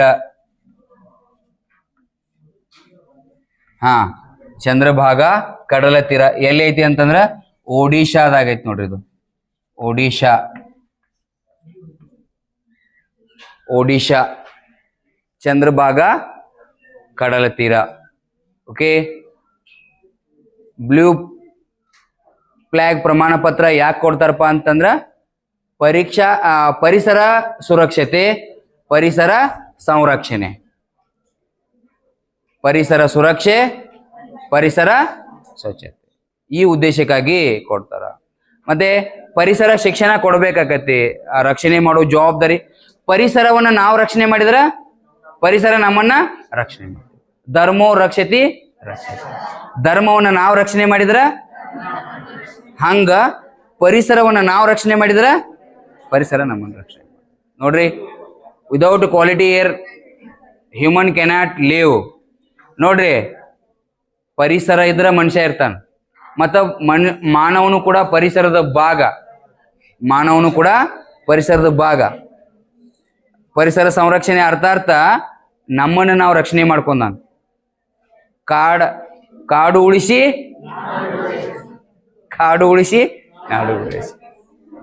ಕಾಡುನು ಬೆಳೆಸೋದಲ್ಲ ಮತ್ತ. ಓಕೆ, ಇಲ್ಲಿವರೆಗೂ ಏನೈತಪ್ಪ ಅಂತಂದ್ರ ಇಷ್ಟು ಪ್ರಚಲಿತ ಘಟನೆಗಳು ಟಿಲ್ ಟುಡೇ, ಇವತ್ತಿನ ತನಕನೂ ಡಿಸ್ಕಷನ್ ಮಾಡಿದ್ವಿ. ಓಕೆ, ನೆಕ್ಸ್ಟ್ ಒನ್ ಮುಂದಿನ ವಾರ ಮತ್ತೆ ಡಿಸ್ಕಷನ್ ಮಾಡ್ತೀನಿ. ಇದ್ರಾಗ ಏನಾರ ಡೌಟ್ಸ್ ಇದ್ರ ಇಲ್ಲಿ ಕೇಳಕ್ ನೀವು ನಾಚಿಕೆ ಪಡ್ಕೋತಿದ್ರು ಅಂತಂದ್ರ ಕಮೆಂಟ್ ಬಾಕ್ಸ್ನಾಗ್ರೆ ಹಾಕ್ರಿ. ಯೂಟ್ಯೂಬ್ದಾಗ ನೋಡಿ, ನೋಡಾತಿರಿಲ್ಲ ಮತ್ತ. ಹಾ, ನೋಡ್ರಿ, ಸಬ್ಸ್ಕ್ರೈಬ್ ಮಾಡ್ರಿ, ಲೈಕ್ ಮಾಡ್ರಿ, ಶೇರ್ ಮಾಡ್ರಿ. Okay, thank you.